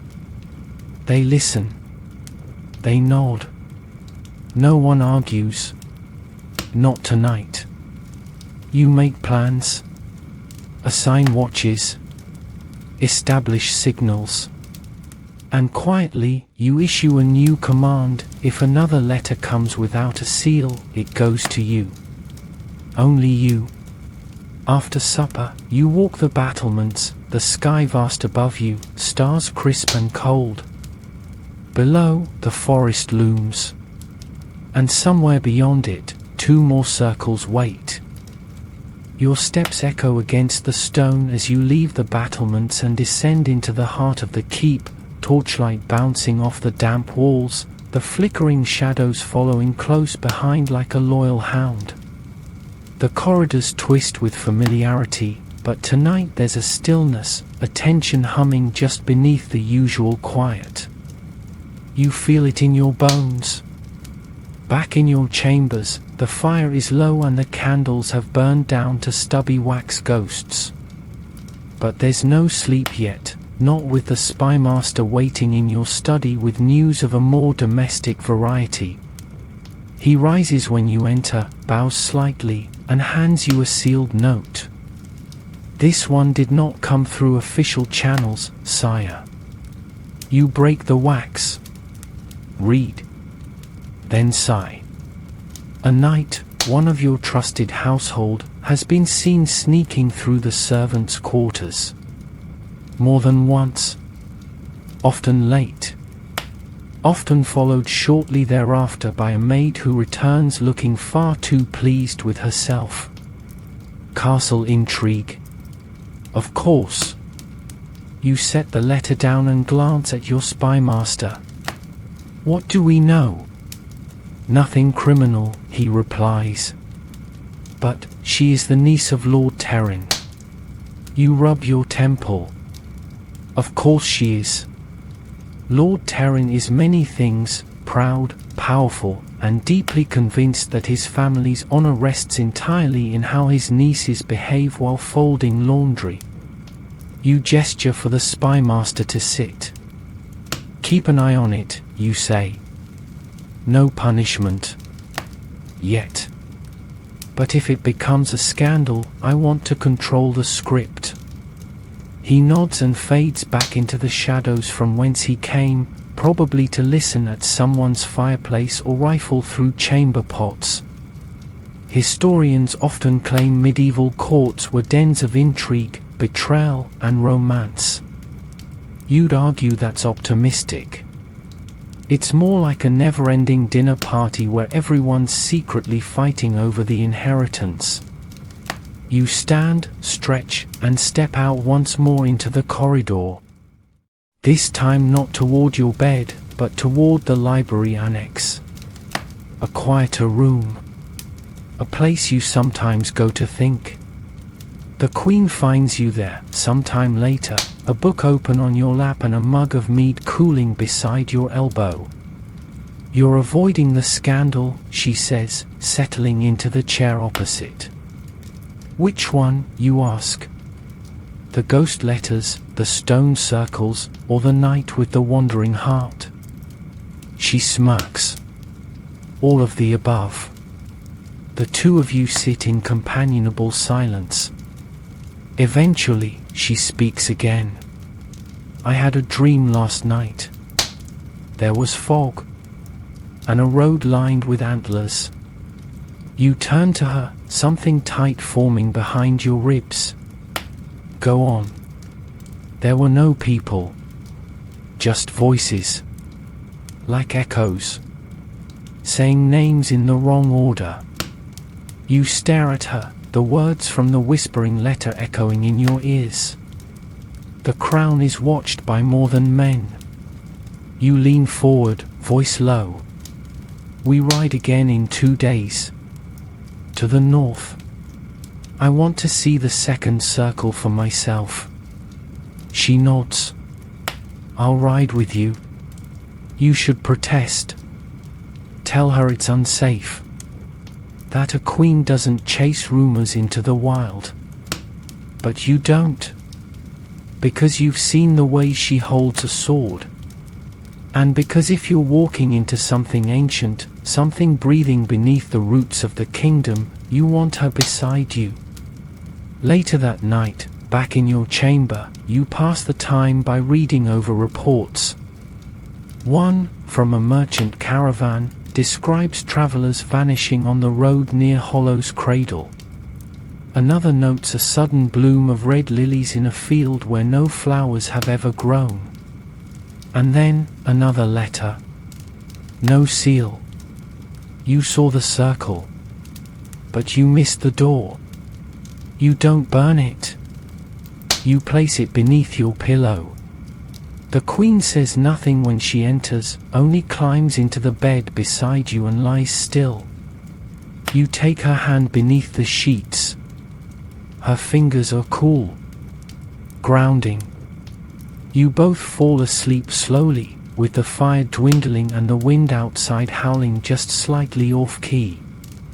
In the dream that finds you, the forest is burning. But the trees are not. And someone is whispering your name in reverse. Dawn doesn't so much break as it sighs across the land, soft and pale, brushing the castle stones with reluctant light. You wake groggily, blinking at the coals still smouldering in the hearth, the sheets tangled around your legs like vines. The Queen is already up, slipping on her riding leathers with the grace of someone who doesn't need to rehearse power. Today, she asks, buckling her sword belt. Today, you confirm, already reaching for your boots. By mid-morning, you're in the war room. The torches have been lit, despite the hour, casting flickering light over the map that stretches across the oak table. Your general is already there, pinning markers along the northern routes. The air smells of parchment, sweat, and steel, comforting in its own way. You trace a path with your finger. Here. The second circle is said to lie beyond this ridge, near the ruins of Kyaduin. The general raises an eyebrow. That place is half myth. Only the parts people haven't looked for. He nods and signals to his lieutenants. Within minutes, a plan is drawn, 6 riders, cloaked in common dress, moving at staggered intervals. You and the Queen will go in the third group, protected, but unassuming.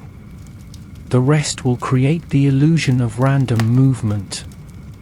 This is how kings go to war when they don't want to admit there's a war. Outside the war room, your steward catches you with another scroll. From the eastern watchtower, he explains. Unusual markings found near the stone fence. You unroll the parchment. Drawn in charcoal, an eye, stylized and jagged, etched beside a symbol that resembles a crown, except cracked down the center. You stare at it. Then roll it back up. Add it to the pile. The spy master appears moments later, as if summoned by thought. I've traced the ink used in the letters, he says. It's rare. Ground pearl shell and elderberry. Used primarily by scribes in the monastery of Eltham Vale. That's 2 days' ride, you mutter. West of the first circle. And, he continues, that monastery was abandoned during your grandfather's reign. Supposedly due to illness. You nod. Send someone. Discreetly. And don't tell the bishop. He bows, already fading. Historians still argue whether monarchs led from strategy rooms or simply nodded when clever men made plans. But you've learned that knowing a map like you know your own hand is the difference between survival and a bard writing songs about your embarrassing death. You retire to the stables shortly after, where your mare is already saddled. The Queen mounts beside you, her falcon tucked safely into a travel cage. Flint insisted, she says, deadpan. He's quite invested in royal reconnaissance. You smirk. Just don't let him choose the direction. Your company rides out through the eastern gate first, circling the woods before veering north. The sky is blanketed with clouds, low and soft, threatening rain but never delivering. The road is muddy in patches, flanked by thick trees that lean closer than they should, as if curious.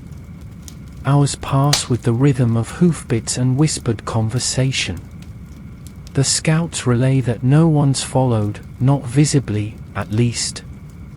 Still, you feel eyes somewhere. Not malicious. Not yet. Just watching. You make camp near dusk on a ridge overlooking a narrow glen. The queen slices bread while you tend the fire. The guards post in pairs, silent, alert. Flint perches on a nearby branch, unmoving but very much awake. The forest is unnervingly quiet. After a sparse dinner, you call your general and your steward to the fire. We'll reach Kaiduin by mid-morning. I want no banners. No trumpets. Just eyes and ears. And if the circle is there, the steward asks. Then we mark it, you say, and get out. Quickly. That night, you dream again. This time, the circle pulses beneath your feet. The ash around it begins to glow, not with fire, but with a pale, silver light. From its center, something stirs. Not a person. Not exactly. A form. Shifting. Cloaked. It lifts a hand and points to the sky. You look up, and the stars are missing. You wake with a jolt, hand already reaching for the dagger beneath your cloak. The fire's low. The guards are awake. The queen watches you silently, understanding in her eyes. You nod. She doesn't ask what you saw. At dawn, you ride. Kaiduin rises like a memory out of the hills, crumbled towers, half swallowed by ivy and time, its stones worn smooth by rain and moss. You approach on foot, weapons sheathed, voices low. There, in the center of the overgrown courtyard, is the second circle. Smaller. Older. But identical. And in its center, something new. A bowl, carved from obsidian. Empty, but warm to the touch. You step back. The queen holds your hand tightly. And once again, you hear it.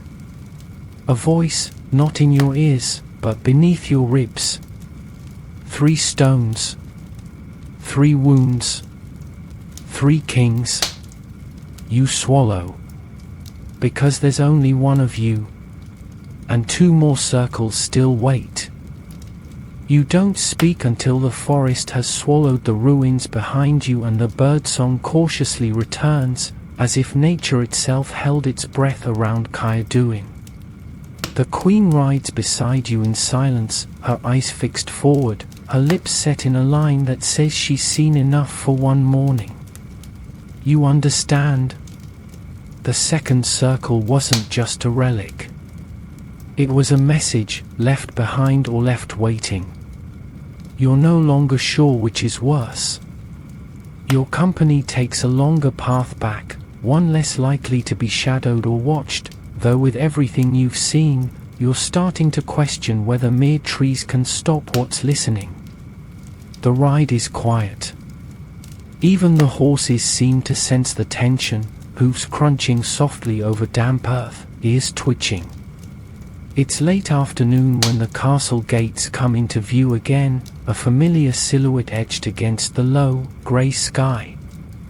No trumpets. No greetings. Just the guards nodding silently as you pass, their faces taut with the same unspoken question, did something follow you back?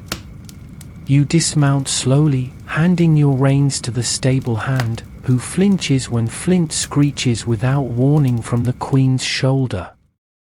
The bird has not made a sound all day. Until now. You and the Queen retreat to your private solar. The doors shut behind you.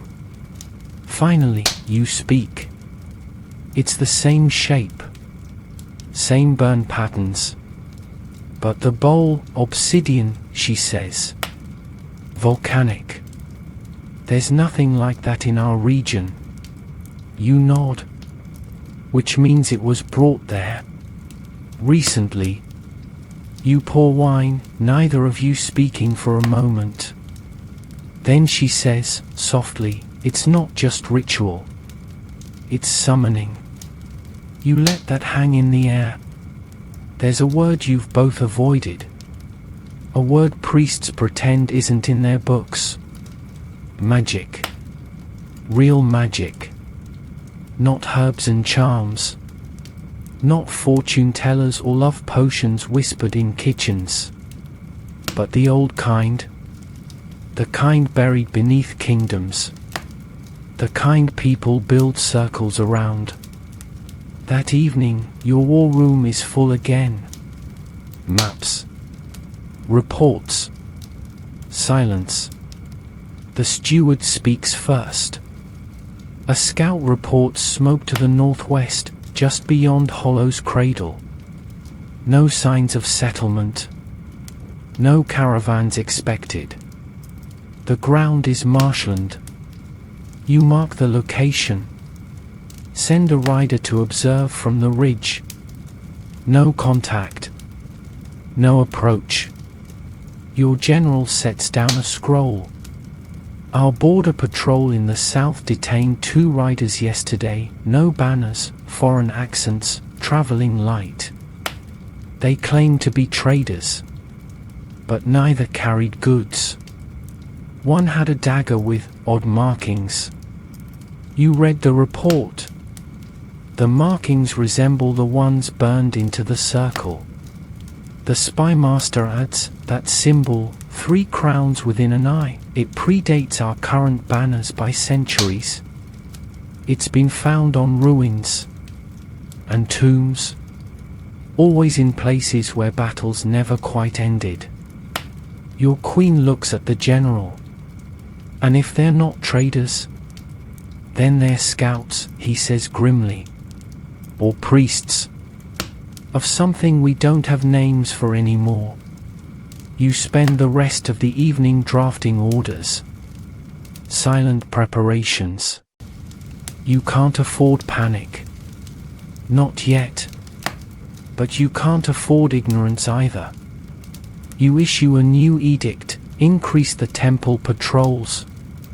Quietly fund more scribes to translate ancient texts. Assign shadow agents to listen in on every whisper from every port. When the court gathers for supper, you smile. You laugh at jokes. You raise a goblet during a toast about harvest yields. You nod politely when Lord Brenton complains about his neighbor's overly enthusiastic bell ringer. But beneath the table, your leg bounces. Because you've seen 2 circles. And each time, you've returned heavier. Later that night, you walk the ramparts again. The air is crisp, clear, and tinged with wood smoke. Below, torches line the walls like glowing sentinels. The town is quiet. But your ears aren't seeking human sounds. You pause near the northern tower, eyes scanning the trees beyond. There's nothing. But still you stare. Waiting. The queen joins you silently, her cloak catching the wind like a banner. We're being tested, you say softly. Not by enemies.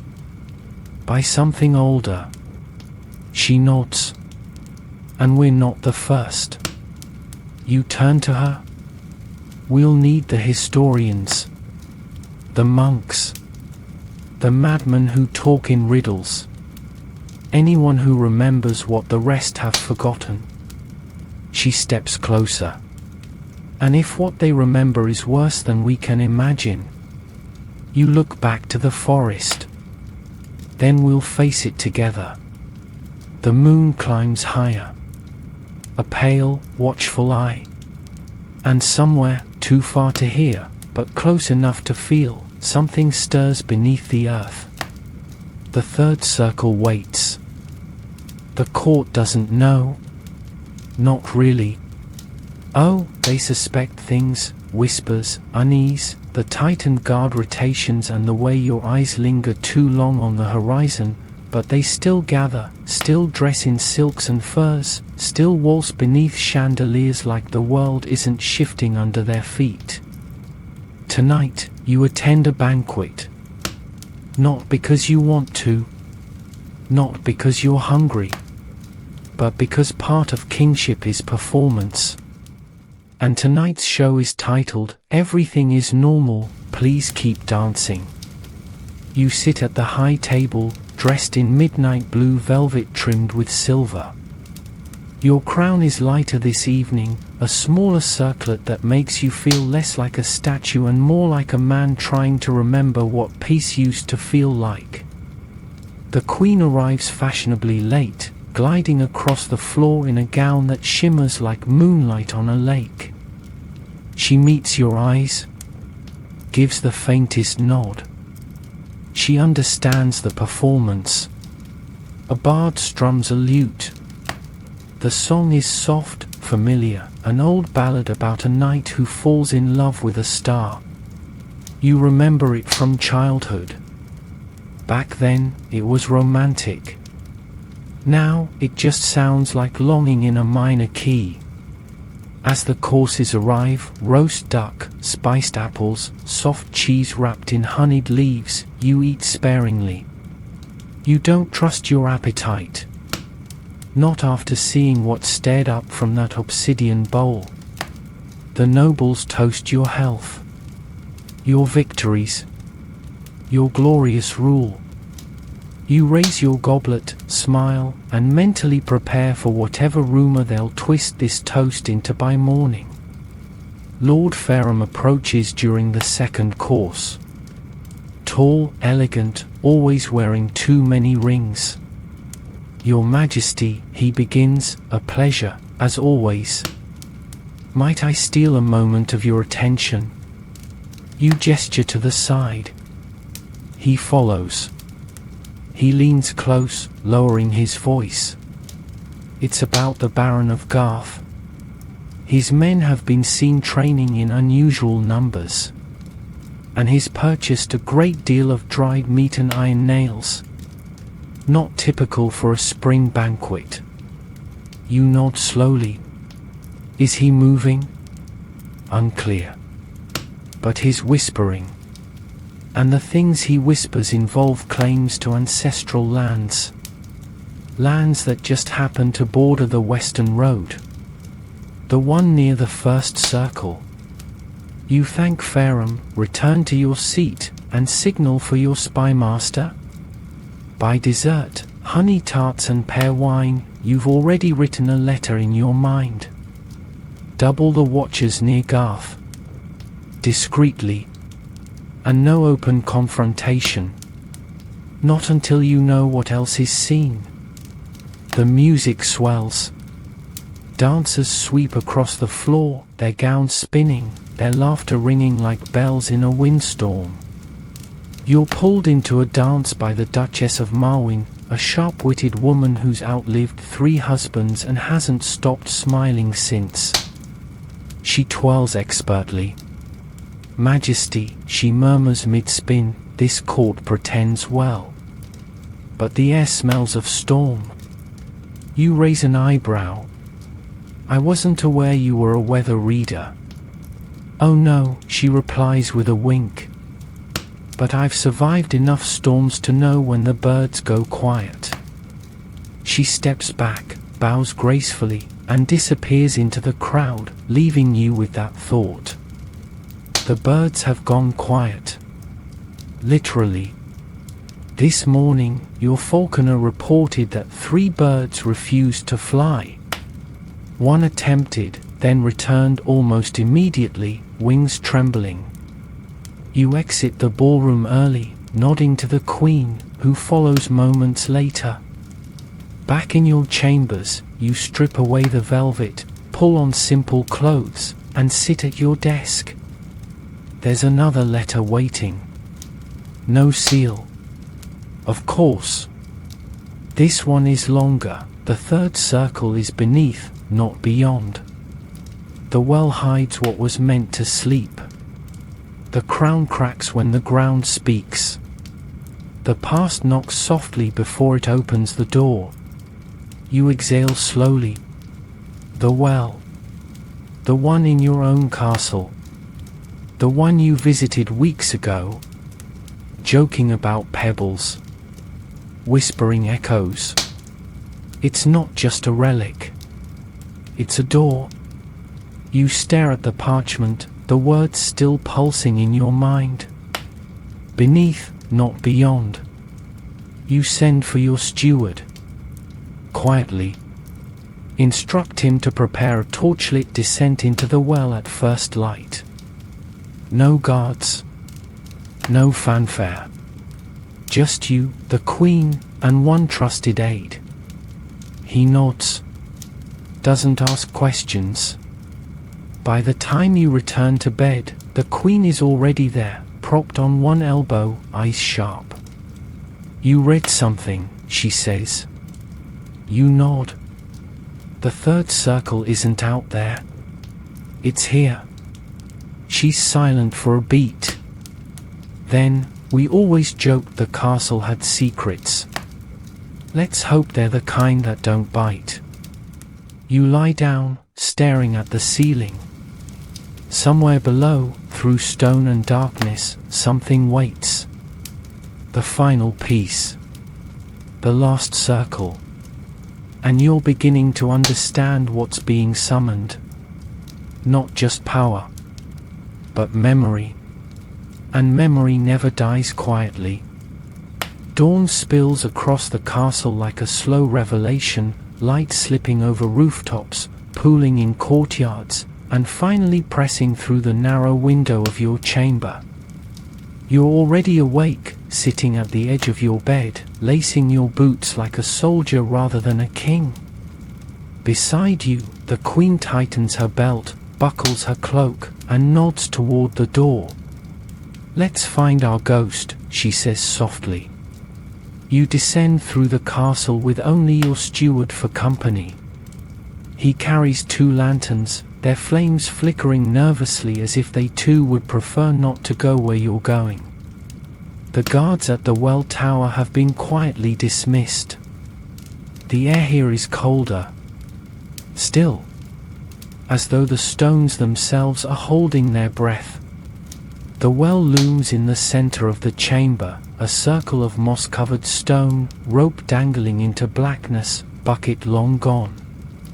You step closer. Peer over the edge. Even in the light of morning, it feels like night down there. The darkness isn't just absence. It's presence. You glance at the Queen. She draws a short blade from her belt. Just in case, she murmurs. You lower the lantern first, watching the rope slide through your gloved hand. It descends and descends until finally the light touches something. Stone. Wet. Flat. The bottom is reachable. You climb down first, boots scraping against cold rock, breath loud in the silence. When you reach the bottom, you raise the lantern, revealing slick walls and ancient masonry. Not just a pit. A chamber. The Queen follows, landing beside you with a quiet grunt. The steward remains above, rope in hand, watchful. You move slowly, the light guiding you forward into a narrow passage that twists beneath the castle. The walls are wrong, not quarried like the rest of the keep, but older. Carved. Symbols run along the stone in faded spirals, and at every turn, the air grows heavier. Eventually, the tunnel opens into a round chamber. You stop. The third circle. Not made of ash. Not burned into the ground. This one is carved deep into the floor, polished and precise. In its center stands a stone pedestal. Upon it, a bowl identical to the one at Kaiduin. Obsidian. Empty. You step closer. The queen beside you. And the whisper begins again. Not in your ears. In your blood. It is not memory you inherit. It is responsibility. The queen reaches out, just inches from the bowl, but you stop her. No touching, you say. Not until we know what it wants. You kneel beside the circle, tracing the carvings with your eyes. They match those found at the other sites. But these are incomplete. A full sequence. A story. 3 kings. 3 circles. 3 bindings. You whisper it aloud. This place isn't a gate. It's a seal. The queen frowns. And something wants it opened. You nod slowly. And then you see it. Etched at the edge of the stone, half buried beneath grime and age, your family's sigil. Not the current version. An older one. A lion with 3 eyes. This isn't coincidence, you say. This is legacy. You rise, the meaning unfolding like cold petals. Your bloodline wasn't crowned by fate or divine right. It was chosen. Because once, long ago, someone in your line helped seal this thing beneath the earth. And now, it's weakening. You step back, heart pounding. The queen's voice is quiet. Then we're not guarding a throne. We're guarding a prison. You nod. And the prison walls are cracking. You retreat from the circle carefully. The passage seems tighter now, the air more oppressive. Back at the rope, you signal for the steward. He hauls you up first, grunting with effort, then the queen. You emerge into daylight blinking, breathless, and changed. You don't speak until you're back in the solar. There, you pace while the queen leans against the hearth. The letters were warnings, you say. Not threats. Someone's trying to stop this. But who, she asks. The circles were hidden. The records burned. The church never spoke of them. You stop. Turn slowly. Unless someone in the church remembers. Or worse, wants it opened. You send for the spy master. Quietly. Urgently. He arrives, cloaked in soot and rumor. You give the order, investigate the bishop.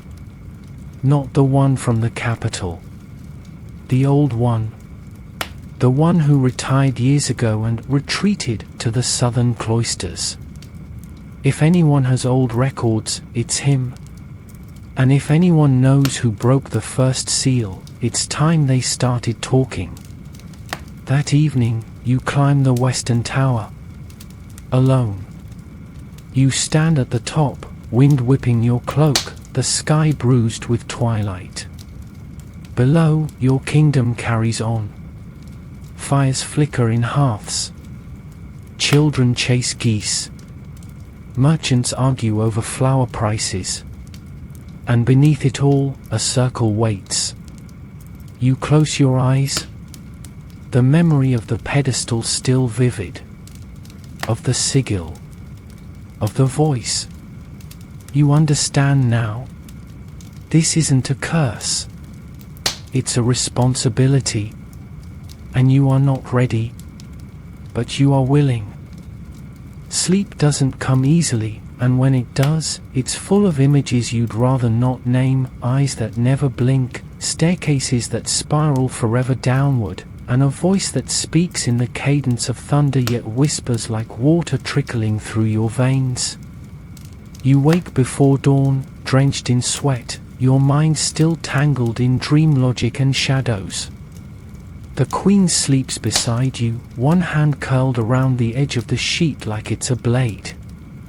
Even in sleep, she's ready. You dress quietly and step out into the corridor, the castle still asleep except for the guards on rotation. You nod to them. They don't ask questions. Not anymore. Your destination this morning isn't the war room, or the chapel, or even the battlements. It's the treasury. The real one. Not the one the nobles taught to marvel at gilded goblets and unnecessary crowns, but the one hidden beneath 3 locked doors and guarded by silence. You descend a spiral staircase that smells of damp stone and iron, your boots echoing with every step. At the bottom, your steward waits, keys in hand, flanked by 2 knights who've sworn more oaths than most priests. The door creaks open. Inside, the chamber is colder than it should be, lined with shelves of ledgers, locked chests, and weapons too old to remember their original names. You cross to a chest marked only with a single rune, 3 points of a crown in a circle. You unlock it. Inside is your great-grandfather's journal. The one written in cipher. The one you've only skimmed until now. You sit. Open it. Read. At first, the entries are mundane: border disputes, taxes, the occasional note about an ill-tempered goose. But halfway through, the tone shifts. Today, I walked the old tunnels. I dreamed again of a door with no hinges. A fire that did not burn. I fear the seal is not as strong as the priests promised. You flip forward. There were 3 circles. 1 to mark. 1 to distract. 1 to bind. I fear I have forgotten which is which. And then, finally, they called it the binding crown. Not a symbol of rule. A lock. And we are the key. You close the journal slowly, heart racing. It's not just that your ancestors helped seal something away. They became the seal. Their rule, their bloodline, it wasn't just chosen.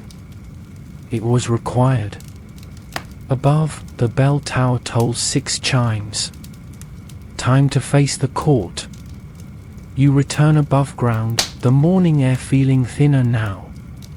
Lighter in all the wrong ways. Breakfast is a blur. Honeyed porridge, cold bread, murmurs about trade routes and an upcoming wedding between 2 noble houses you couldn't care less about. Your thoughts are elsewhere. Because now you know why the letters came to you. Why the voice whispers in your dreams. Why your crest was etched beside the 3rd circle. And why it has to be you. That afternoon, your spy master returns from his mission to the southern cloisters. He enters your solar with a face like a tightened noose. The bishop is gone, he says. Vanished 2 weeks ago. No word. No travel. Just gone. You frown. And the records? Taken. Or burned. He hands you a sliver of parchment. Burnt edges. Ashy. Only a few words remain. The blood of the king is the hinge. You stare at it. And feel a part of yourself click into place.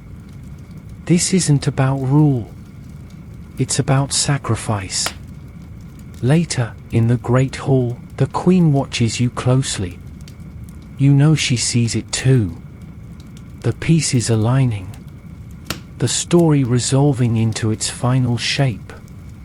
You rise from the table mid-meal, ignoring the startled looks, and call your most trusted advisors to a private room. You lay it out for them. Everything. The circles. The seals. The journal. The letters. You tell them the kingdom is not just a line of borders. It's a lid. And something beneath is pressing upward. They're quiet for a long time.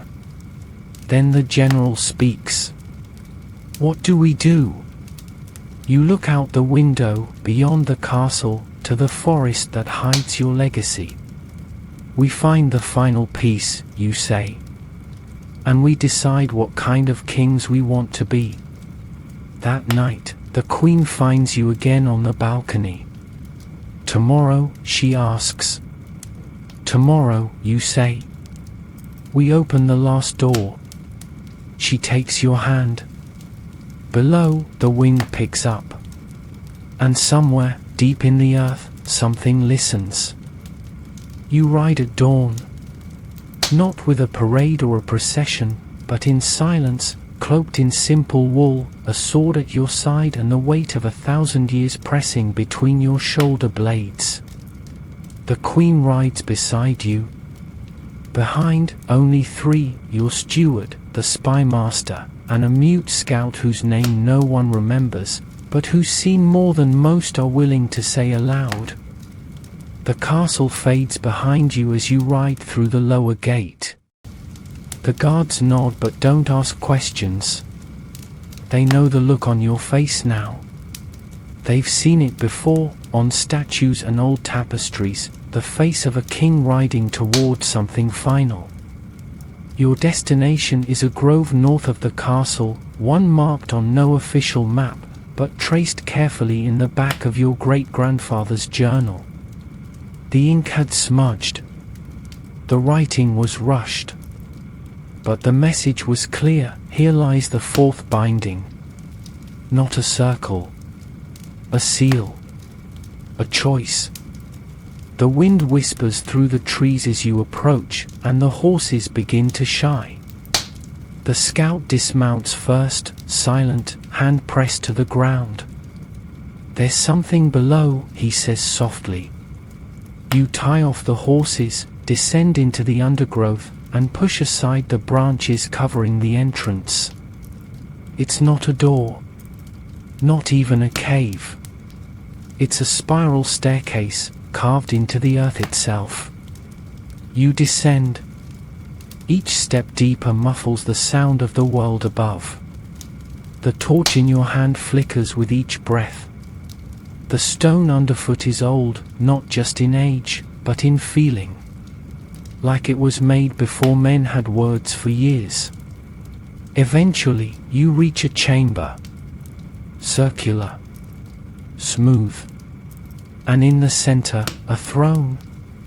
Carved from stone, fused to the floor, covered in dust but uncracked. Symbols wrap around it, old ones. Variations of your crest. Beneath them, a single sentence, the king must sit to seal. The king must rise to break. You freeze. The queen reads it aloud. And what happens if the king does neither? You run your hand along the stone. It hums faintly, like something alive is breathing inside it. The spy master finds a second carving, smaller, hidden along the wall. This one older.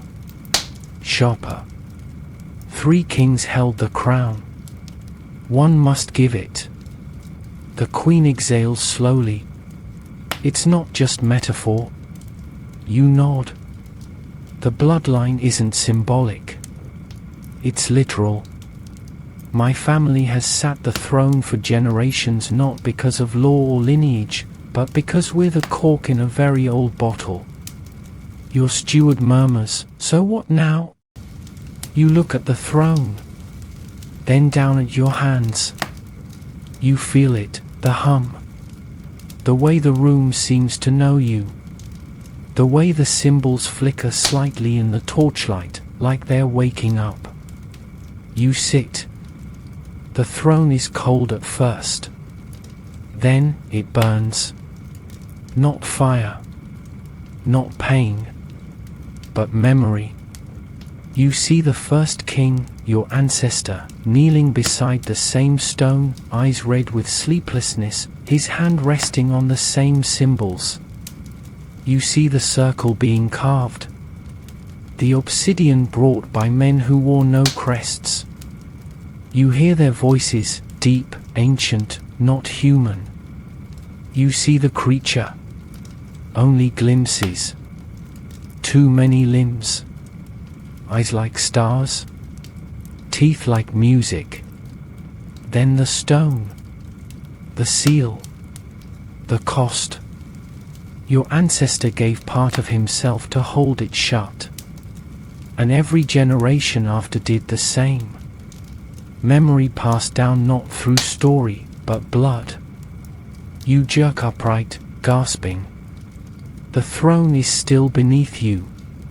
The circle unbroken. But the seal flickers. You rise slowly. And the queen catches you before you fall. "What did you see?" she whispers. You shake your head. Everything. Above, the scout calls down. Riders coming. You rush up the stairs, legs weak but steady enough. Outside, a group of cloaked figures waits at the edge of the grove. At their head, the bishop. The one who vanished. No guards. No horses. He raises a hand. "Majesty." You draw your sword, but he doesn't flinch. "We were waiting for you to remember," he says calmly. The seal is weakening. The blood calls. You were never meant to fight it.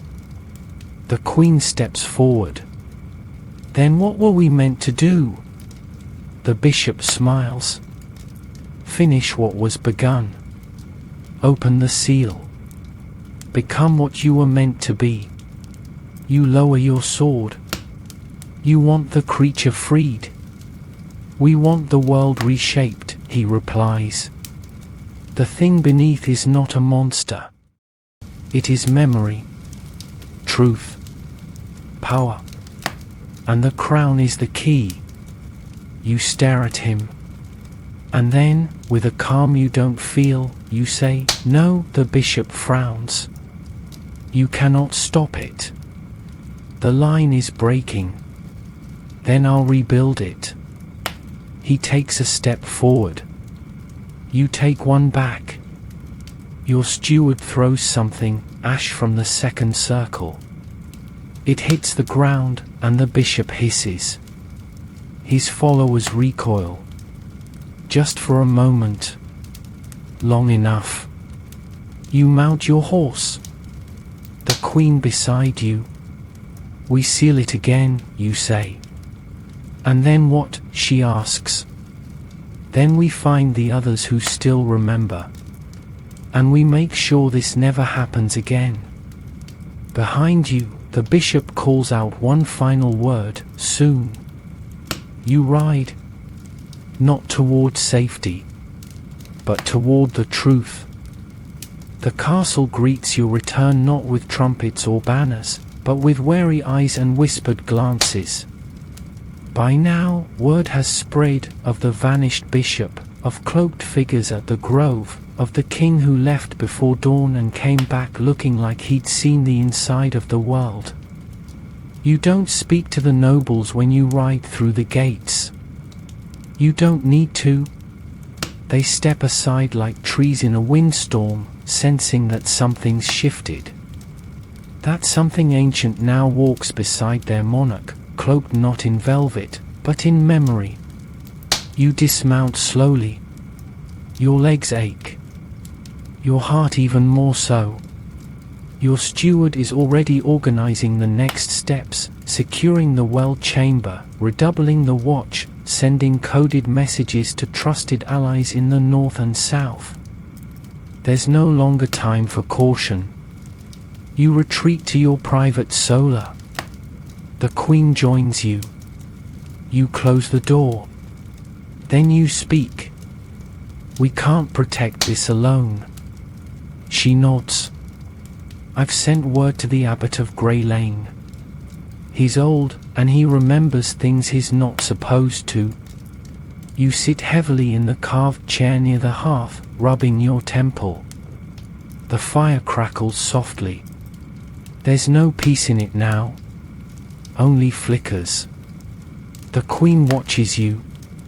You're thinking about the throne. You don't deny it. It's not just a seat anymore. It's a fuse. Silence stretches between you. Not uncomfortable, but heavy. Then, what if we leave? She asks. You look at her. Not flee. Not abandon. Just step aside. Leave the kingdom to someone who doesn't carry the blood. Break the line. You stare into the fire. It's tempting. But then you remember the journal. The king must sit to seal. The king must rise to break. It's not the crown that holds the seal. It's you. I think, you say slowly, that if we leave, it opens. That night, you call a secret council. Just 8 people. The ones who still believe. The ones who haven't traded their loyalty for titles or land. You lay it out, the 3 circles. The throne. The bishop's plan. Some pale. Some argue. But all agree it must not be opened. The plan that emerges is bold, fragile, and full of risk. You will not wait for the bishop to strike. You will strike first. Not with armies, but with history. The next morning, you gather your court, not just nobles, but scribes, clergy, merchants, even blacksmiths and cooks. You stand before them in the courtyard, crown on your head, sword at your hip. And you tell the truth. Everything. The circles. The seal. The crown. Your lineage. The cost. At first, there is silence. Then murmurs. Then, slowly, something stranger, belief. Because they've seen the signs. The failing crops around the old glade. The birds that won't fly. The dreams. You finish with this. This kingdom is not just defended with swords. It is held together by trust. And I trust you to help me keep this seal closed. There is a long pause. Then someone kneels. Then another. Then half the court. The queen stands beside you, her face calm, her fingers laced in yours. Later, you meet with the armorer. Not to commission weapons. To commission chains. Forged in iron. Etched with the old runes from your ancestors' journal.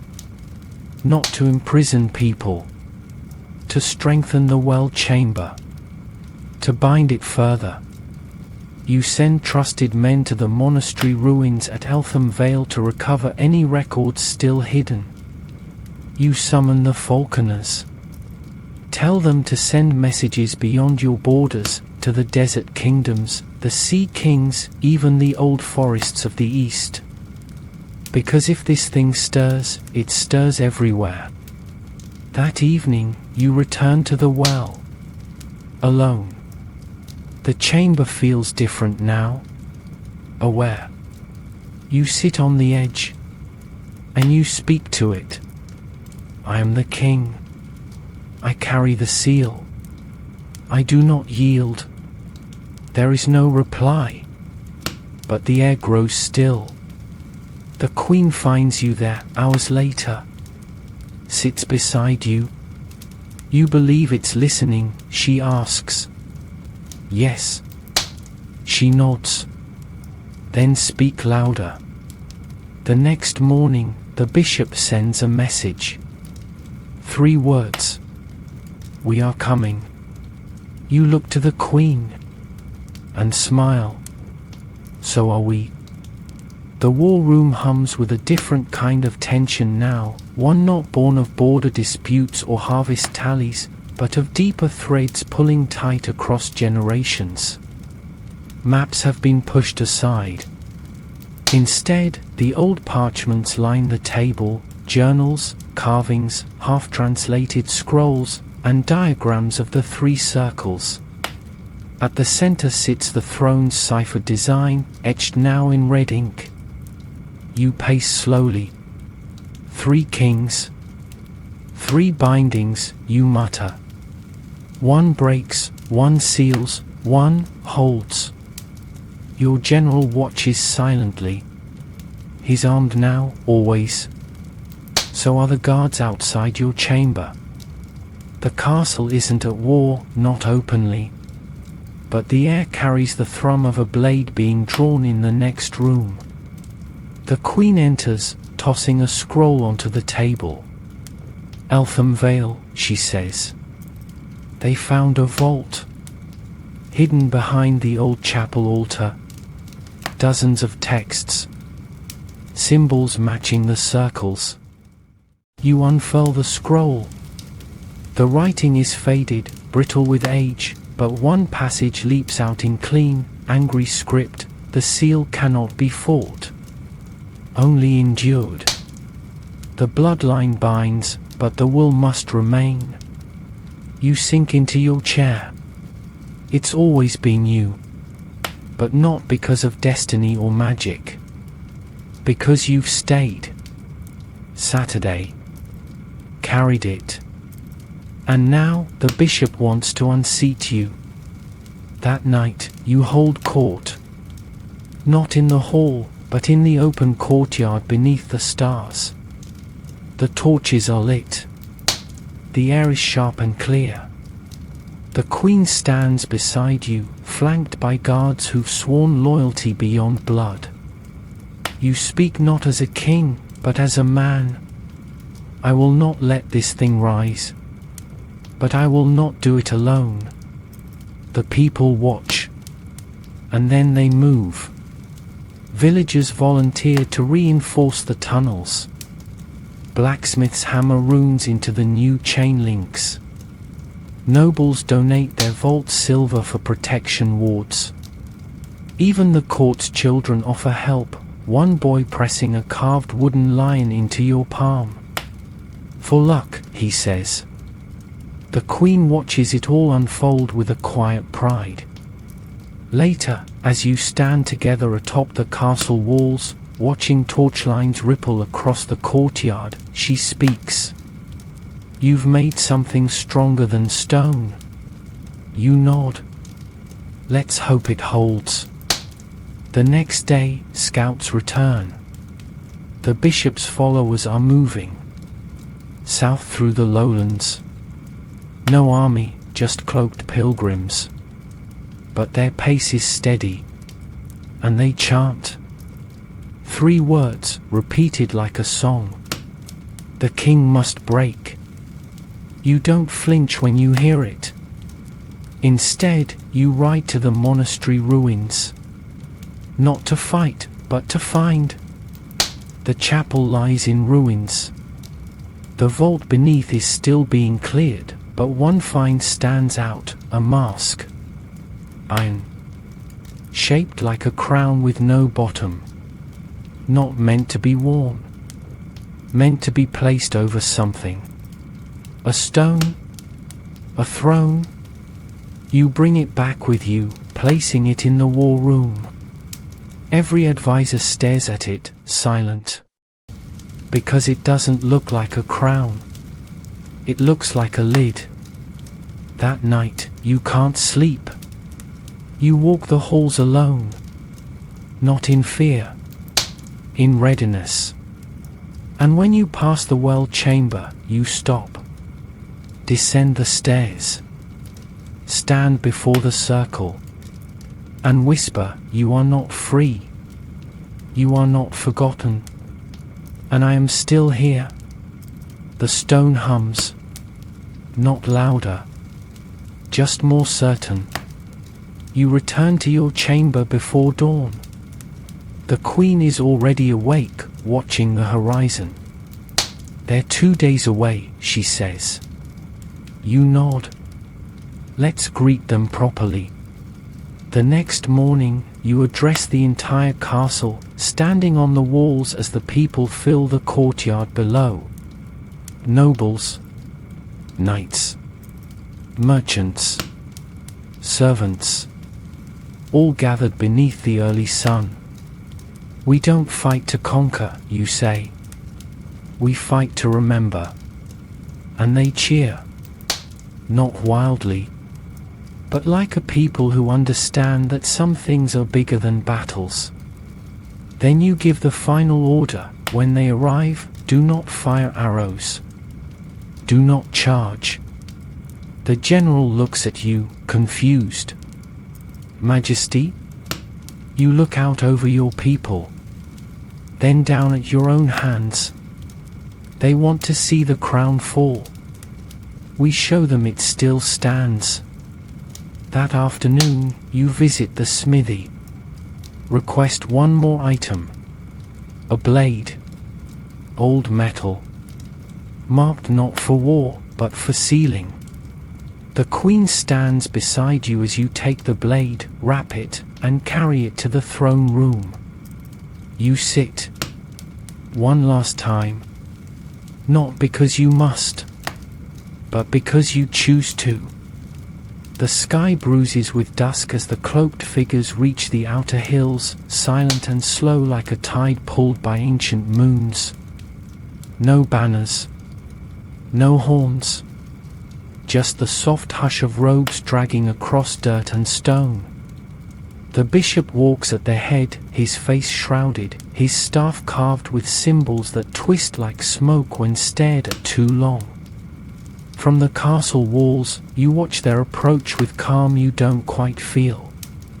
Below you, the people have gathered again, not in chaos, but in quiet defiance. The guards are posted, weapons at the ready, but no one moves unless you say so. This is your kingdom. Not just the land, but its memory. You turn to the queen. She nods once. You descend the stairs together, flanked by your general and the steward. You wear your cloak, your sword, and, beneath it all, the mark of the third circle, etched into the inside of your wrist by your own hand. A bond, not of iron, but of blood. At the outer courtyard, the gates remain closed. You stand before them, the queen at your side. The bishop halts just beyond arrow range. He raises both hands, not in surrender, in invocation. "It is time," he calls. His voice carries farther than it should. You raise your hand. The gates creak open, and you step forward, alone. The bishop smiles as you approach. You've felt it, haven't you? The pressure. The truth in your veins. You stop a dozen paces from him. "I've felt the weight," you say. "But I choose to carry it, not release it." He tilts his head. Why bear a lock when the door leads to power? You draw the blade from your side, not to strike, to show him the runes. "This isn't power," you say. "This is sacrifice." He steps closer. You could be more than king. You could be legend. You stare at him, heart steady. "I'd rather be remembered for what I held back than what I unleashed." He flinches, just slightly, and you know then, he was never chosen. He was only near the choosing. You step forward again. just once. The seal is bound, you say. The circle holds. He snarls now, voice cracking. You cannot hold it forever. I don't have to, you reply. And with that, you plunge the blade into the earth. Not in anger. In ritual. The ground shakes. Not violently, but like a breath held in. And the circle beneath the castle responds. You hear it. Feel it. The stone throne, the third circle, the obsidian bowl, it all pulses once, then goes still. Sealed. The bishop staggers, clutching his chest. His followers scatter. Some scream. Some simply fall to their knees, weeping. Because it is done. You return to the gates. They close behind you. Your people cheer, low and honest. The queen meets you at the stairs. Is it over? She asks. No, you say. But it's quiet again. That night, the castle breathes easier. Fires are lit. Meals are shared. Even the animals seem calmer. You sit by the hearth, holding the wooden lion the boy gave you days ago. The queen rests her head on your shoulder. Flint perches above the mantle, asleep. You whisper, more to yourself than anyone, we don't rule because we're chosen. We're chosen because we refuse to rule through fear. She smiles. And because we do the hard thing. Yes, you say, closing your eyes. We sit. The castle sleeps. The seal holds. And beneath it all, something vast dreams on in silence. For now. The chamber grows quiet. You stretch out slowly, the weight of the story melting from your limbs like candle wax. The fire crackles softly, now just a flickering pool of orange and gold, casting gentle shadows that dance along the old stone walls. Outside, the wind has settled into a lull, brushing the tower with a rhythm that almost feels like a lullaby. Breathe in. The king is safe. The seal holds. The kingdom rests under a sky no longer burdened by omens, only stars. Breathe out. The circles you walked tonight, the weight, the worry, they're far behind now, part of a world folding gently into memory. The throne, for all its heaviness, stood firm. And so did you. Let your thoughts wander now, to the garden beyond the keep, where the air smells of time and damp earth. Imagine walking there, unarmored, barefoot, your crown tucked under your arm like an old book. No duty. No decisions. Just you, the dusk, and a horizon filled with soft gold light. Inhale again. Even if sleep hasn't arrived just yet, know that you're allowed to rest. You've stood your ground.